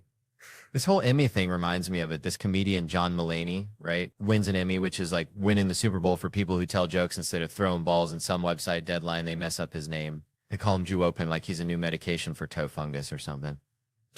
Reminds me of my Aunt Shirley. She's got every ailment known to man. She'd try anything with Jew in the name. Now, I know John, I've known him for a bit, and I can vouch he's a Mulaney, single L, folks, messing up a name. It's like mispronouncing someone's gumbo recipe. It's just wrong, you know? And then they get another detail wrong. It's like adding pineapple to a chili. It just shouldn't happen. Like calling someone Mulvaney, it just feels wrong. Feels like something the New York Post would yell out with big, bold letters right next to an expose of my big throbbing vein. It's almost like stealing a moment, right? John wins this Emmy, big deal. Then someone proposes. That's like ordering the only steak in a restaurant. Then when it comes out, they put a dang onion ring on it. I just hope John doesn't feel like some crawfish that just barely got pulled out the pot when the fire went out. Now, I'm no expert on names. Hell, my own mama probably regrets what she named me, but I know a Mulaney when I see one. Sounds kind of like a brand of artisanal soap you buy in Brooklyn, to be honest. And messing up Mulaney, that's just Loringer level ignorance, and that's saying something. What is it with those coastal elites messing with people's name? I bet they think a boudin ball is a fancy dessert. I tell you what, a few weeks back, my email got ransacked at like a trailer park after a tornado, but it had this weird silver lining, you know. It was one of them deals where they crack into your digital mailbox and start slinging spam links to everybody you ever even side-eyed in your address book. So basically, I became a digital typhoid Mary, spreading a rash of weirdness to all my contacts, which honestly was kind of like killing two birds with one stone because I'm terrible at keeping up with folks. I'm like a hermit crab with a smartphone. Consider it my Christmas card for the year, a digital thinking of you with a hint of identity theft. And then, bless their cotton socks, everybody emailed back to tell me I'd been hacked. It was like a digital baby shower, folks, crawling out of the woodwork to send their well wishes and warnings. Email viruses, man, they bring folks together in ways you wouldn't believe, like a potluck after a hurricane. And I get this, one fella I know, bless his heart, emails me back saying, I quote, hey, clicked on the link you sent. Don't want to buy any herbal Viagra. Dead serious, this ain't no comedian. I've known him 17 years. He's dumber than a box of hair. That's the long and short of it. So, a few things tickled me about this whole shebang. First off, who in the name of Dale Earnhardt still clicks on spam links? And this link, mind you, looked like it was cooked up in a meth lab, dollar signs and swastikas, like HPV wrote a website. He gets this in a blank email and thinks, yep, that's the ticket. Clicks on it with gusto, and then gets whisked away to a website selling this herbal Viagra. And his first thought is, Theo's getting into the snake oil business. But you know what kind of stung my biscuit? The thought that he figured that's how I'd hawk herbal Viagra, like I'm some kind of backwoods huckster just dropping links in blank emails with the subject line, check this out, which, by the way, ain't never been said by me in my entire life. If I was going to spam everybody I ever met about some shady new hustle, I'd pen a damn novel of an intro letter first. Dear friends and family, comedy didn't pan out. Turns out folks ain't paying to hear about my childhood in rural Louisiana. But have you ever hankered for some Viagra? But feared the side effects of the non-herbal kinda? Well, me and my Cayman Islands business partners got the remedy. Click on the swastika below and be whisked away to the world's ugliest website. Hope you can read pink on purple, because that's the layout we chose. Thank you, and may the Lord be with you. That's how I roll. Ain't no half-stepping. And speaking of time, I crossed the 30-year mark recently, which changes how you watch movies, you know? When I was a rugrat watching action flicks, I'd identify with the hero, the fella trying to save the day. Now, I only relate to the side characters, the ones rolling their eyes in the corner like the dudes who'd have to deal with Spider-Man's dry cleaning. That's where I'm at now. You know who my hero was growing up? Michael J. Fox's Marty McFly in Back to the Future. Love that dude. Want to be him. But I watched that movie again recently. And Marty McFly is a 17-year-old high school student. His best friend is a disgraced nuclear physicist. And I swear to God, they never explain how they became friends. And we were all just cool with it. Nobody batted an eye.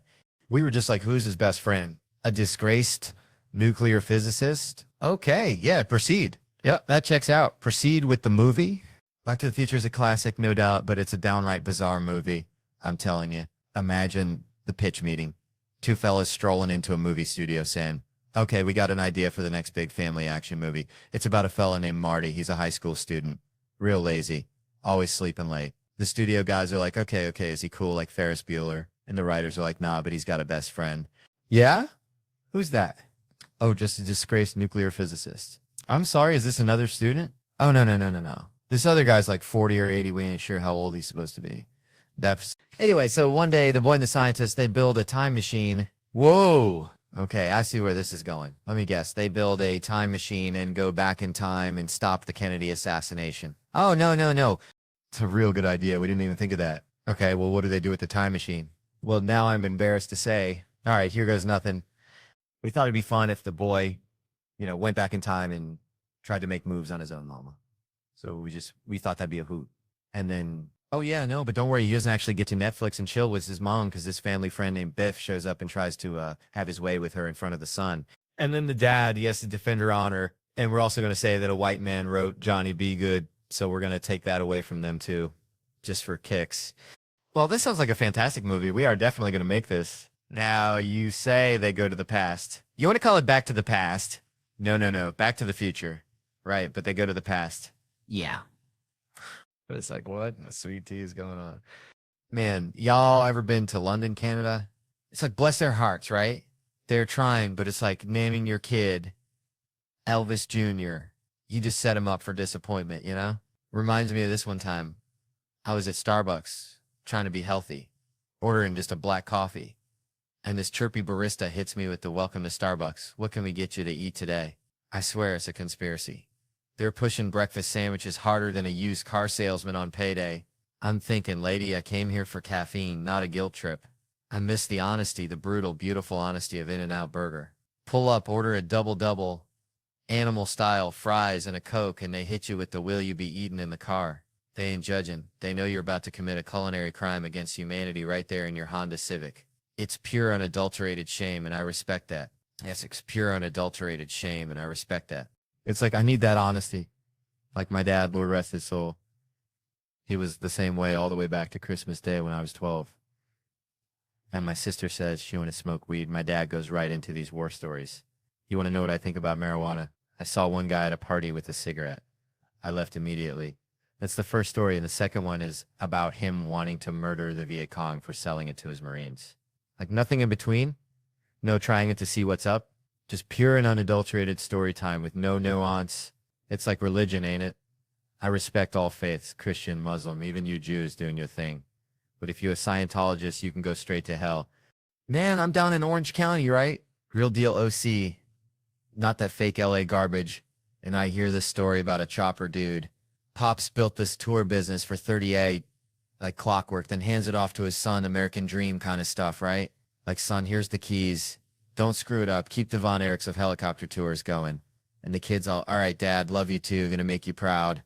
Probably had 4 kids already, that traditional life they push on you. 5 days later, 5 days from balloons, and a congratulatory cake. This kid, he's probably barely got the script down. Like, yeah, folks, look to your left. Beautiful Orange County, 27 miles of beaches. Seatbelts, please. But only one dude shows up for a couple's tour. Red flag, right? But bills gotta get paid. So they hop in, 10 minutes in. This guy just yeets himself out the door like a reverse Houdini, straight into the Pacific. I'm thinking, what in the actual tarnation? 5 days in, this kid's already got a story that'll be on I Shouldn't Be Alive. But turns out, the jumper, a 61-year-old, was riddled with something awful. Chronic pain, doctors throwing up their hands. Figured he'd had enough, and in my book, that's a goddamn hero. He wasn't gonna go out like some sissy overdose on pills while watching The Notebook under Nana's quilt. No, he went full Evel Knievel. Think about it, soaring over the land he loved. Then bam, swan dive to freedom. Should have had a cape on, I'm telling ya. He probably had his feet on the dashboard, chugging a Dr. Pepper, not even listening to the tour spiel, just thinking adios. But here's the kicker. The cherry on top of this crazy Sunday, the dude lived 500 feet above the ocean. You'd think that'd be a wrap. But he must have hit the water like Greg Louganis. Minimal splash. Except witnesses said it looked more like a mannequin getting tossed out, so probably a belly flop of epic proportions. Like a seal trying to do a cannonball. But listen, that don't change nothing. The intention was there. I still respect the hell out of this guy. I just feel bad cause on the way down he's probably thinking 3 more seconds of pain, 2 more seconds. Oh God, this is worse. This is way worse. It does have a happy-ish ending though. He passed away later at the hospital. So here's to him, God bless him, and I hope someday I have the sheer audacity to orchestrate a grand finale like that. Even if I botch the landing, just a dude trying to stick it to the man in the sky. Even if he just ends up looking like a big ol' sea pancake. All right, y'all, let me tell you something about them early hustles before the spotlight found this Louisiana boy. Reminds me of my Uncle Dale. Bless his heart, thought he could train squirrels to water ski. Spent 6 months in a whole lot of pecans, ended up with squirrels that just knew how to drown fancy. Speaking of drowning, remember working at this Office Max, right? They wanted me to greet folks like I was selling salvation. Welcome to Office Max. How can I help you? Take it to the max. Sounded like something them televangelists say before they ask you to donate your social security check. Couldn't do it. Felt like I was lying to folks. I was better at Aviation Joint, where my grandma worked.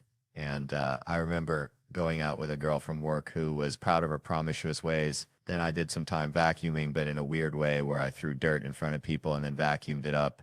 After that, I tracked shipments for sperm clinics like a FedEx for baby juice, making sure that precious cargo arrived on time, like Santa Claus, but with more bodily fluids. I even drove a dog van that one time, Dumb and Dumber style, wrestling rich folks' yappy chihuahuas into that metal death trap. And there was waiting tables where folks recognized me from Comic View, asking if I was the one on the show. Was you on Comic View? They'd be like, bread in the wing or leg in the thigh. That job eventually got me punched in the face and knocked unconscious, but hey, at least I got a free hamburger out of it. Oh, and lifeguarding and selling sneakers and, well, it's all in my book, Life Lessons, which nobody's read. Go get it and then check out my other book on Audible, because who has time to read anymore? Kevin here's got promo at Edis, bless his heart, can't stop hustling his Jumanji 2 tapes. And that's the damn truth, y'all. Truth, like a possum playing dead in the middle of I-10, gotta swerve to miss it. And maybe that possum knows something we don't. Maybe he's onto something big, like a new way to monetize possum roadkill. Now there's an idea. Man, let me tell you something. I get riled up faster than a hound dog chasing a possum up a sycamore tree. It ain't even funny. Like, tiny stuff sets me off. And I ain't talking about global warming or nothing political. Nah, I'm talking about straight up primal disgust. You ever see somebody eating and sweating at the same dang time? I'm talking like barbecue ribs, back porch 98 degrees, just dripping and chomping. I want to throat punch them. I swear to biscuits. Slow down, Earl. Ain't nobody gonna snatch that half-eaten rib out of your greasy mitt. What's the fire? But all right. That ain't even the main vein of my irritation. No, sir, it's deeper than that.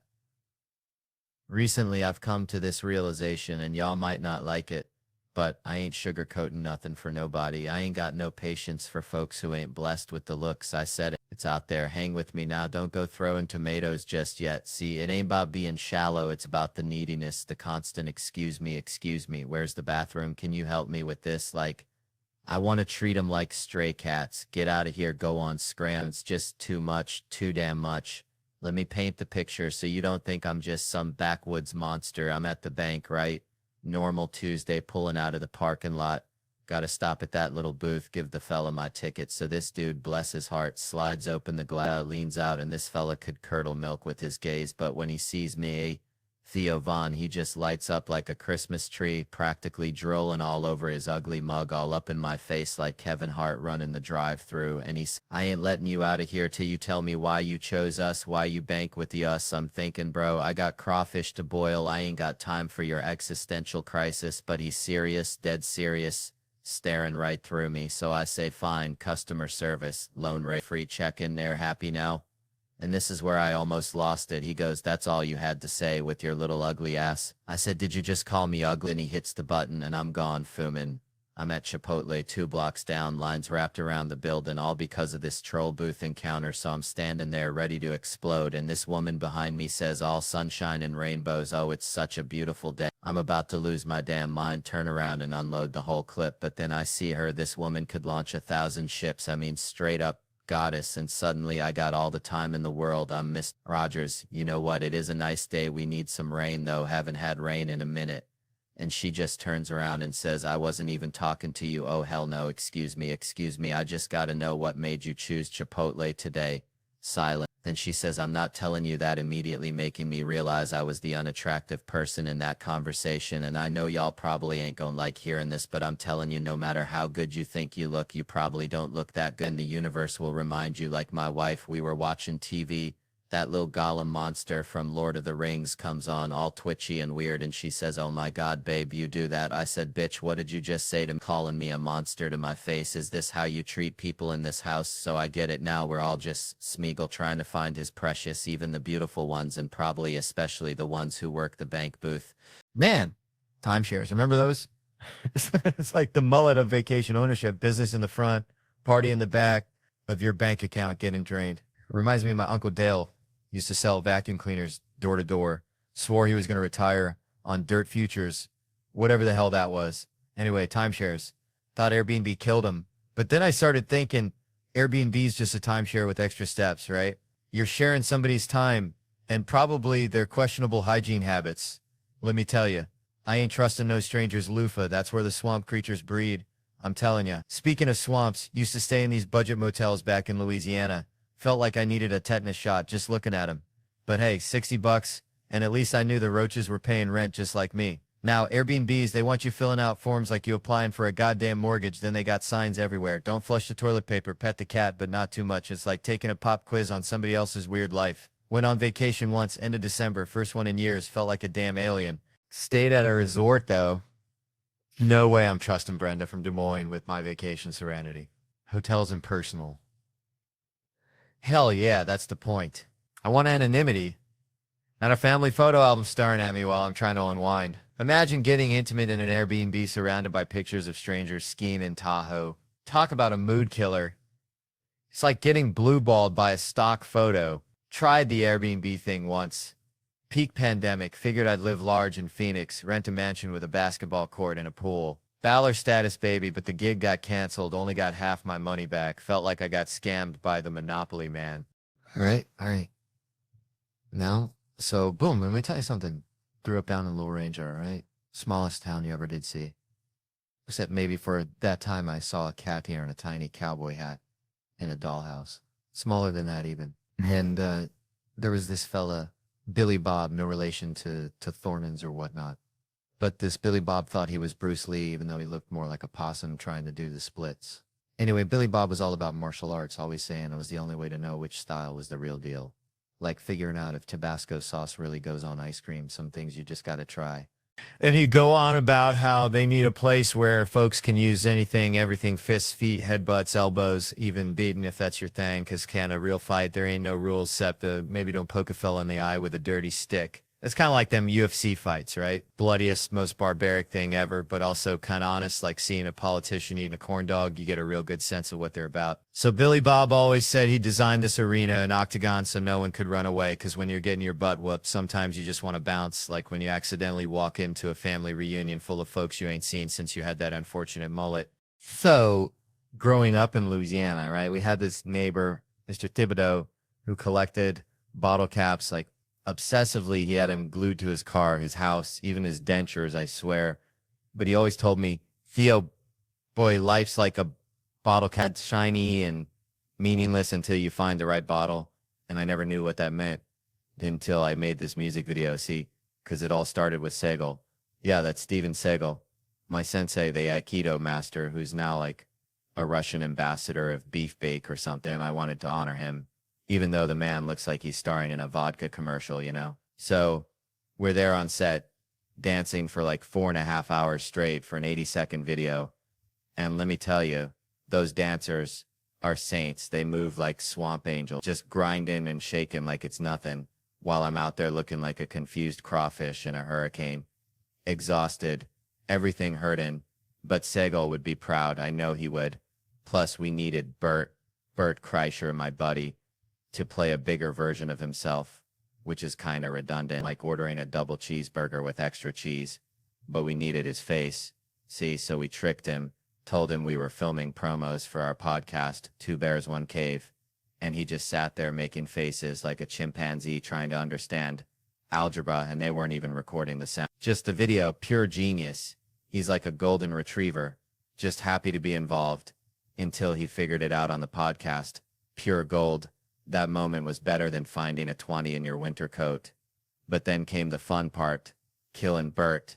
And that wasn't even my idea, that was Rami. My director, he's like the Tarantino of comedy videos. He's like, why don't you stab him? And I'm all in.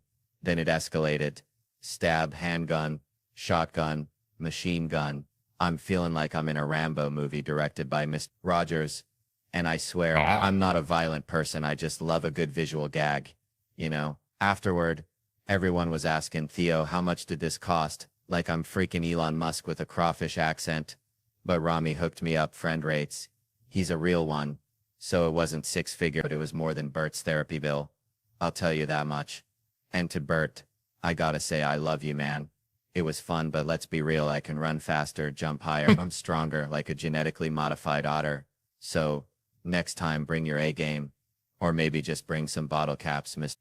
So Thibodeau would be proud. He'd probably glue him to a coffin or something. All right. So picture this. I was back home, right, in Louisiana, where the dirt roads outnumber the paved ones 2-1. Kind of like how my cousins outnumber teeth in their collective mouths. And I was hanging out with my buddy Earl. Now, Earl, bless his heart, he's got the kind of dedication that'd make a honey badger jealous. Except instead of digging for grubs, Earl's dedicated to, well, Vaseline. Yeah, Vaseline. But not just for chapped lips during crawfish season, no, sir. Earl used to store Vaseline in his navel. I'm talking a dedicated dollop of petroleum jelly tucked away in his belly button like it was Fort Knox. He said it kept his big lips, his actual physical lips, from looking like a bottomless pit. Which, let's be honest, they kind of did. Like a black hole swallowing all the lip balm in the state. And that reminds me of what Kevin Hart said about Shaq shaped like a beanbag, like a whole dang satin beanbag. But see, Earl's got this theory, this greasy little theory that Vaseline is the key to everything, the secret ingredient, the WD-40 of life. And that's when it hit me, you know, like a mosquito on a humid summer night. These basketball players are out here chasing career highs, talking about keys to success, blocks, assists, points, all that jazz. And Joel says the key is Earl's Vaseline navel. And you're just standing there with a blob of Vaseline, and this makes me thinking about what Kevin Hart said, how Wade lifts and buries, about Klay Thompson feeling pretty. I swear the way these athletes carry on, it's like a bunch of squirrels fighting over a single acorn. That's kind of like that time I tried to teach my grandma how to use the internet. She ended up ordering a life-size cardboard cutout of Burt Reynolds and started calling him her digital boyfriend. But you know, underneath all the sweat and Vaseline and post-game interviews about team, there's a real desire for something more, something real, something like what Ernest said won't go through. He'll flunk the physical, something beyond the game. Kind of like Earl's obsession with keeping his lips hydrated. It's a quest for something real in a world that's mostly just a whole lot of hot air and maybe, just maybe, a little too much Vaseline. So there I was back in Louisiana, right? And my buddy Dale, bless his heart, he's got this theory about lubes. You see, he reckons women got a secret stash, squirrel hiding nuts for winter, but it's KY jelly, man, just waiting for the opportune moment to unleash it. Sneaky like a gator in the swamp, and it all ties into this whole nasty thing because Dale says women got this unlimited supply of it, like bottomless crawfish etouffee, but men were running on fumes, you dig? We start out all fired up, thinking we're going to reinvent the wheel and maybe even mount a brick on the gas pedal and let the car ghost ride while we're out there buck naked, just pure unadulterated Louisiana crazy. But then reality hits like a mosquito the size of a damn hummingbird, and suddenly we're reaching for the blow dryer, trying to figure out how to spice things up because the imagination wells run dry, emptier than a church on Saturday night. And you're thinking, Lord, maybe the cat and the dog can settle this argument, because that's how far gone we get, just grasping at straws, you feel me? Which brings me to this whole double date thing. See, it's a competition, plain and simple, like two roosters in a chicken coop, one little kiss and bam, it's on. She's looking at you like you owe her a damn diamond ring. And the only way to win is to go full tilt boogie, which, let's be honest, ain't always the best course of action, 'cause women, they talk, they share, they dissect. It's like a goddamn autopsy on your relationship, and next thing you know, at least I don't eat ass, is flying across the table like a stray firework, and you're sitting there with the U8 ass face contemplating your life choices, wondering how you ended up in this godforsaken mess, wishing you could just disappear into the nearest plate of jambalaya. And then there's Ray, bless his heart, always with the damn resume. I got 3 movies coming out, they all hot, like I give a damn what time it is, D. Ray, I just want to know the time. And then Harry, man, don't even get me started on Harry. He's got more tats than teeth and a whole lot of attitude, telling people not to touch him unless they want to see his other 6 tattoos that represent, I'm not going to say what, but let's just say it involves a dirt nap. All this just to tell you, even though I'm like a Kevin Hart of the South, there is always someone who believes he has more bodies ready to get stacked. So just remember to be kind and tell the crazy man he's looking good, and then slowly back away. Oh, and hide your ass. Oh, man. All right. So, listen, I was thinking about my Uncle Dale. Bless his heart. He used to train squirrels to water ski. I ain't kidding.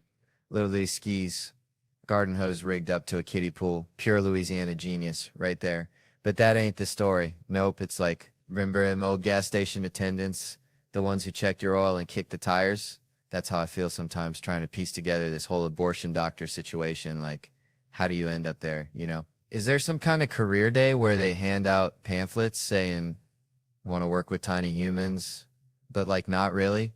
I mean, what's the graduation speech like? Go forth and prosper, but maybe not. Listen, I ain't judging, just asking questions like a possum looking at a shiny hubcap. Pure curiosity, I dig. But seriously, let me give a shout out to this Helium Club in St. Louis. Feels like home here, better than my grandma's chitlins. And you gotta support real comedy, not just that TikTok garbage, 'cause I got some buddies coming through. Brian Cowan, Tony Hinchcliffe, these boys are sharper than a badger's claw. But listen, my boy Tom Segura, he's been having a rough time, arthritis of the jaw. Can you believe that? From eating too much, too fast, like a damn garbage disposal choking on a Thanksgiving turkey.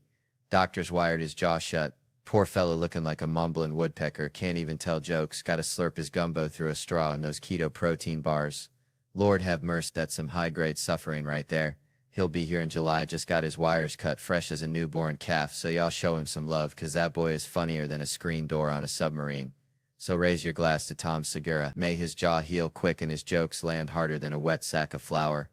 Man, this year's been like one long slip and slide fueled by lukewarm natty light and regret, you know? Went to this joint last felt like walking into a therapy session disguised as happy hour, some fella nursing a blue moon, 2 orange slices dangling like sad little Christmas ornaments.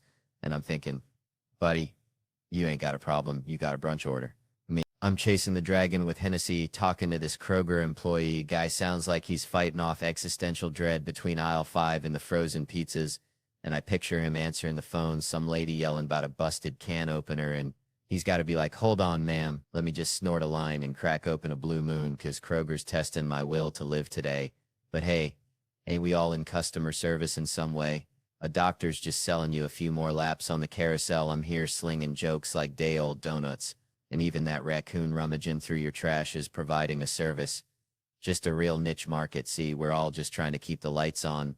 One awkward human interaction and questionable beverage at a time. And if that ain't beautiful, I don't know what is. Maybe except a field of blooming onions. Those things are miracles of engineering and probably unionized. All right. So, listen, I was back home in Louisiana last summer, right? Visiting my mama, bless her heart. She's got this Chihuahua named Killer. Thinks he's a dang Rottweiler. Always nipping at my ankles. Makes you want to punt him into next Tuesday. Anyway, Mama's watching this award show, and they're giving some dude an award. I think it was for selling insurance or something, but it got me thinking about Kevin Hart. Yeah, Kevin Hart. That little dude with the big heart. Ain't that a country song title? Wait, what was I saying? Oh yeah, Kevin. See, there's guys out there like Jerry Seinfeld. Great dudes. Funny as all get out. Wearing the crown of comedy, and let me tell you, that crown ain't no Burger King paper hat. It's heavy, man, like Mama's cast iron skillet after she's cooked a whole mess of catfish, you know? But Kevin, he wears it like a ball cap backwards, like he's still running the bases.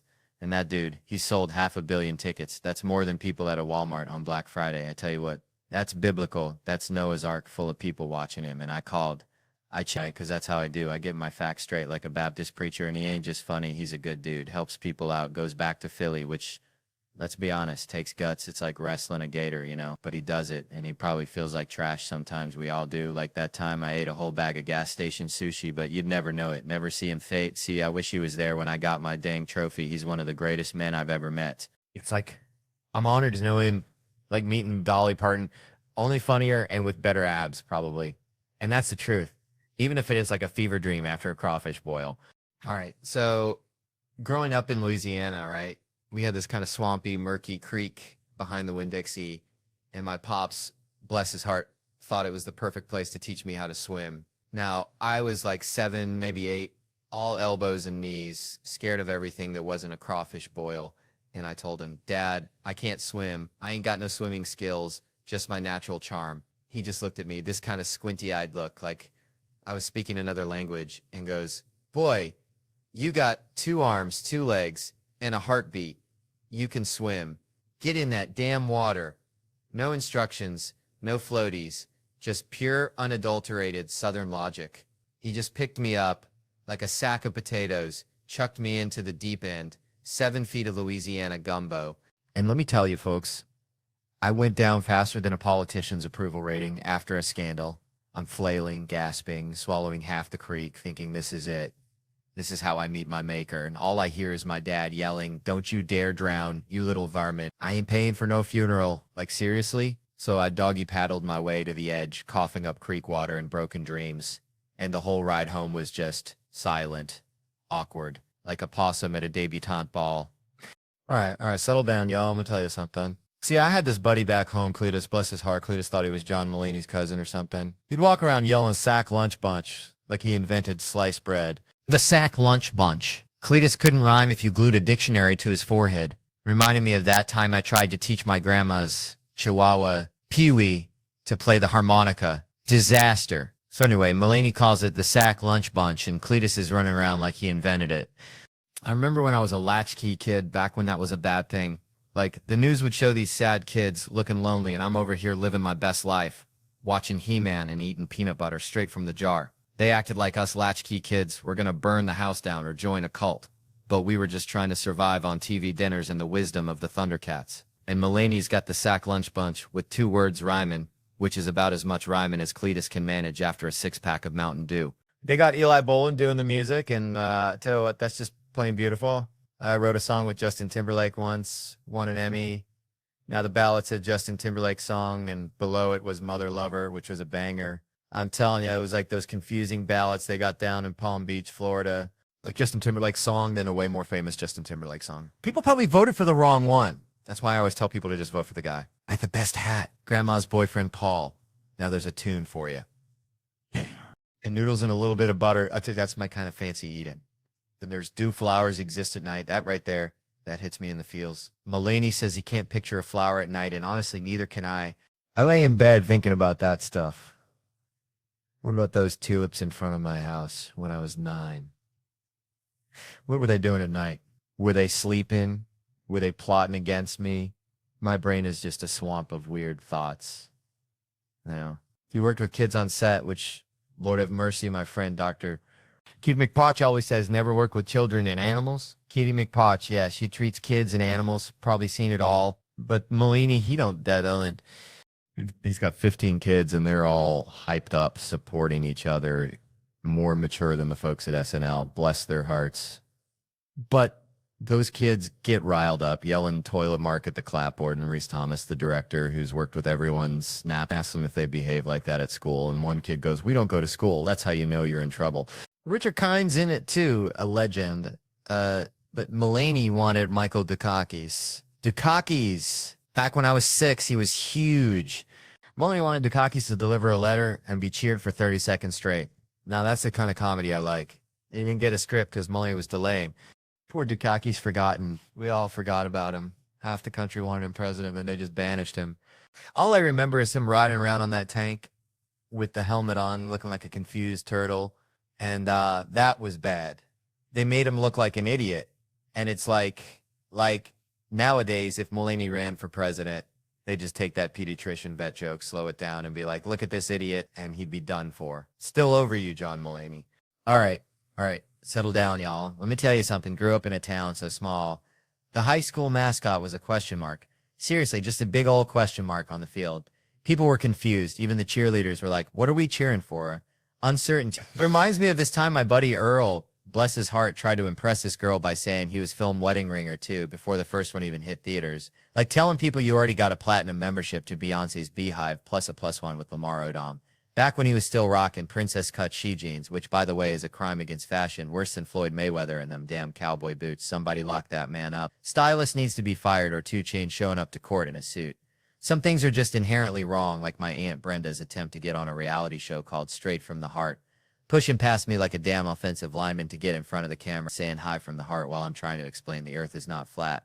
But somehow Rihanna getting kicked off Instagram for too much skin is somehow supposed to be acceptable. That's like banishing Waffle House from World Star Hip Hop. Ruins the whole damn site, but honestly, I'd pay $1 million just to see her. Well, you know, again, for the first time, but also knowing it's still Rihanna. So that brings me back to these co-stars I've been working with over the years. All of them except The Rock, that is, and The Rock hasn't helped one damn bit. Steve, I'm looking at you. You ain't gonna help nobody except the inmates, Stevie. What is wrong with you? You look like you shop at the velvet sweatsuit store next door to Nacho Dick Emporium. And I swear to God, they are all just as ridiculous as waiting 45 minutes for a sandwich from Quiznos. Just needs more dreamers. And definitely not Will Packer sitting beside me at award shows. 5th black dude in a row. I think they have a row of just like all the black folks just chilling there. And Amy Schumer is just getting it thrown in her face, which I'm okay with. And then Whoopi Goldberg just goes on The View and says some wild-ish shit. I can't even I gotta shave again because of all the stupid that's going on, and then some guy is throwing me off while I'm about to rip on this stage in camouflage. He thinks his petite jacket is gonna save him. You know, maybe I don't have a college degree, but I got a yacht. Well, I will have a yacht. It's on credit. I'm just saying I thought I looked cooler in a suit, and now I feel like I look like a head in a box, so I look like a guy with a head, so I don't know. Maybe I should dress like my friend Earl.